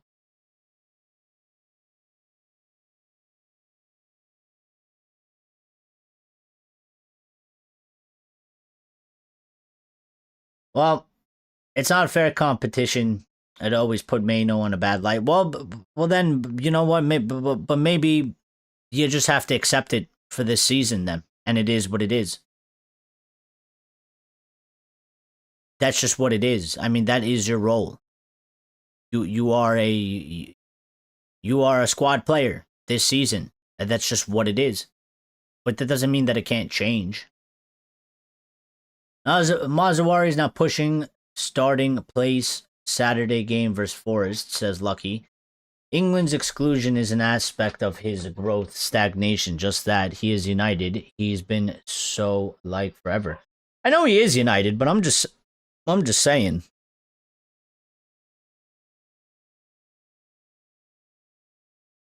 Axe says he can stay a season in limbo, but no more. I think if we do, I think because of this circumstance that the club finds itself in, and it's really because of where we are. It's because we don't have enough matches. It's because we lost the Europa League. We have to deal with it. Like, on one part, I do kind of feel like I would, if you send Kobe to a team where he's going to be playing week in, week out, it would be good for his development if he's not going to play more than 20 minutes. If that is the actual plan. If there is no actual way for him to at some point, get some starts, then I get it. Like, that makes sense. And I would want that for him because I want him to develop better. I want him to get better. I want him to be the star of this club at some point because I think he can be, and I think he has the ability for it. But it needs to make sense for us and for him. So only like Ruben really knows what his actual plan is with him. I get the indication, I get the feeling that he likes Kobe, but he needs Kobe to get better. And if you're saying, well, how is he going to get better if he's only playing 20 minutes? I think it's a fair argument. And then you could go a step further and say, well, then he should, if he wants Kobe to get better, he should send him on loan so he's playing more minutes in the Prem. It's a fair argument. But maybe Ruben's like, but I want you here. Maybe he's being a bit selfish because he wants cover and he needs cover. So he's like, you're not going to get the minutes, but you're going to be you're part of the squad. But also maybe he would just like to see Kobe continue to develop at United, basically being in the trainings and playing in the matches and being under his sort of wing and not really going out on loan. Maybe he would prefer that. I don't know. But I mean, it is one food for thought. We're going to be talking about this probably up until January, yeah? Because I think January, then we'll get all the answers. Because once Mbeumo and Diallo go to AFCON, we're going to see the decision that Ruben makes. Because, like, let's say this. If we get to AFCON and Kobe isn't playing more minutes than he's playing right now, if he's not given a game to start, then I think the argument is much stronger for sending him out alone. Because then it's just like, well, then he clearly, I'm misreading it. And Kobe is clearly not favorable to Ruben in the way that I think he can be. I just think he needs more work. And I think that's the assessment they took, in that there's a very bright talent here, but we have experienced players, and we're going with the experienced, and this guy can work on himself in the background, and we're going to give him opportunities, but we're not going to give him the world yet. Unfortunately, our club gave him the world already, so it's a bit of a conundrum.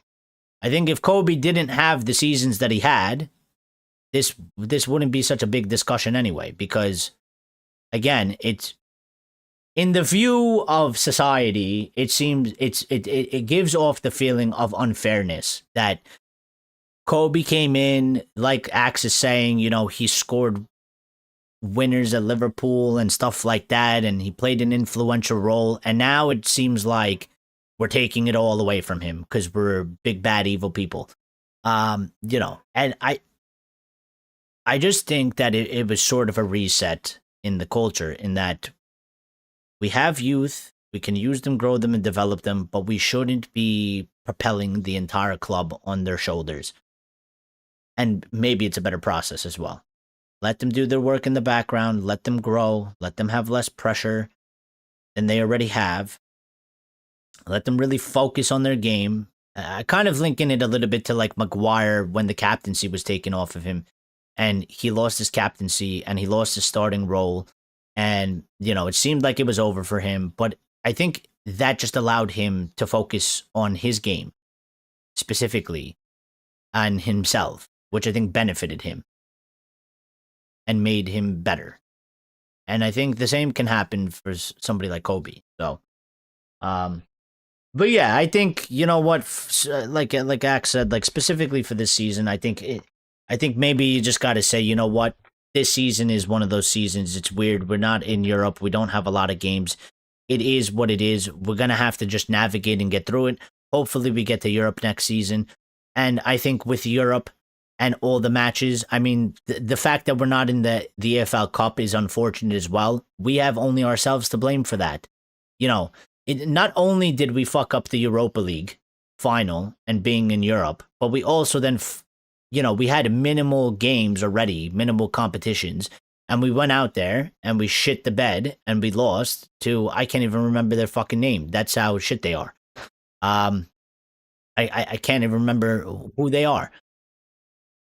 We have nobody but ourselves but to blame for that, because we shouldn't have lost that match. We should still be in the competition. We should have an extra competition, and there would have been an extra chance for Kobe to play, and some of the others like Xerxes that aren't playing. So, by giving him only 20 minutes out of 90-95, we behave as if he's the future Messi, and he can define a game in 15, 10, 5 minutes. He needs to grow into the team to accommodate the rhythm in games. I only have to blame Ruben for shitting the bed. No, I mean, listen. That game, I don't care what you say. A 5-year-old could have been in charge. Yeah? And said, go win. And those were the tactics. The players should have been able to line themselves up and go win that match. So, we should be able to win that match without a manager there. So, I blame the whole club. The players, everybody. It is our football club's fault we lost that match. The players didn't do what they needed to do. They didn't need a manager for that game. They didn't need tactics. We were outbeaten by pure hunger. They were more hungry than us, and we didn't perform. So the play, and to be fair, I mean, Kobe was there. He was on that pitch, and he played a part in it. So he has a part of himself to blame as well, because he didn't play well, and neither did any of the other players. So we should have been in that competition. We should still be in that competition. Well, we would have played. But yeah, no, this is our club circumstances. We fucked up the Europa League, and we fucked up that. And so we are where we are. So now we got to deal with it. So I don't know. They got to figure out. Had I been manager, we would have won 4-0. Not if they played the way that they played. In the EFL Cup. Not if the players played the way that they played. The players should be winning that game with no manager. It's that we lost that game solely because they wanted it more. They were way more hungry than us. We didn't even really want to be bothered by that. We probably thought it was going to be a walk in the park. I think we went in there half-assed. But yeah, I don't know. But we're past that now. We just got to deal with what's happening in the future. So going forward, we'll see. I expect Kobe to be playing a role going forward. You know, he's going to feature this weekend for sure. Some people speculating, you know, he might do some madness and start Kobe. I mean, there's no real indication to say that, but with Ruben again, you never know. Sometimes he makes decisions that nobody's really expecting. It's a bit hard to read like that. But we would see. They would have never played like that under a good manager if it was as if we had no manager. But yeah, but then I can make the same argument too that if we didn't have a good manager, they wouldn't have beaten Liverpool, they wouldn't have beaten Sunderland, and they wouldn't have beaten Brighton, who are levels above whatever the fuck their name is. So again, I don't think it was on the manager. It's just the team as a whole. It's just the team as a whole. All right, but show's gone on long enough. We got to get out of here. So I'm getting out of here. It was a very, very good discussion. Very, very good show. Shout out to all of you. Shout out to everybody that smashed the like button. Shout out to all the new subscribers. I'm still getting the hang of this. So, yeah. Today, Thursday, we will probably do another live tomorrow. Wait, today's Thursday? Yeah, today's Thursday. We'll probably do another live. We will do another live on Friday, I want to say. Let me just check something real quick so I could tell you.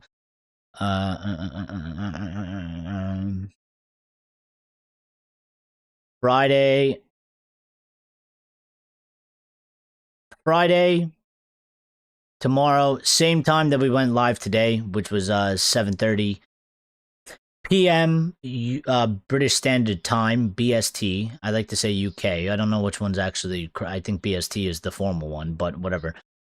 Yeah. So we'll go live tomorrow, 7:30 p.m. BST. Football Friday. A little bit of a freestyle. We'll do a little bit of United topical stuff, but then news stuff. But then we'll kind of just wing it about anything. We'll probably do a little bit of a preview as well for Nottingham Forest and break that down a little bit, and then we'll just hang out and chill on Friday. Have a good day, good vibes, and we'll get ready for the match against Nottingham Forest. So, actually, good night. And Glazer's out. Yep, Glazer's out. Have a good night. Yeah. So I'll see you guys later. Be good. Have a good night. And we'll see each other and speak tomorrow.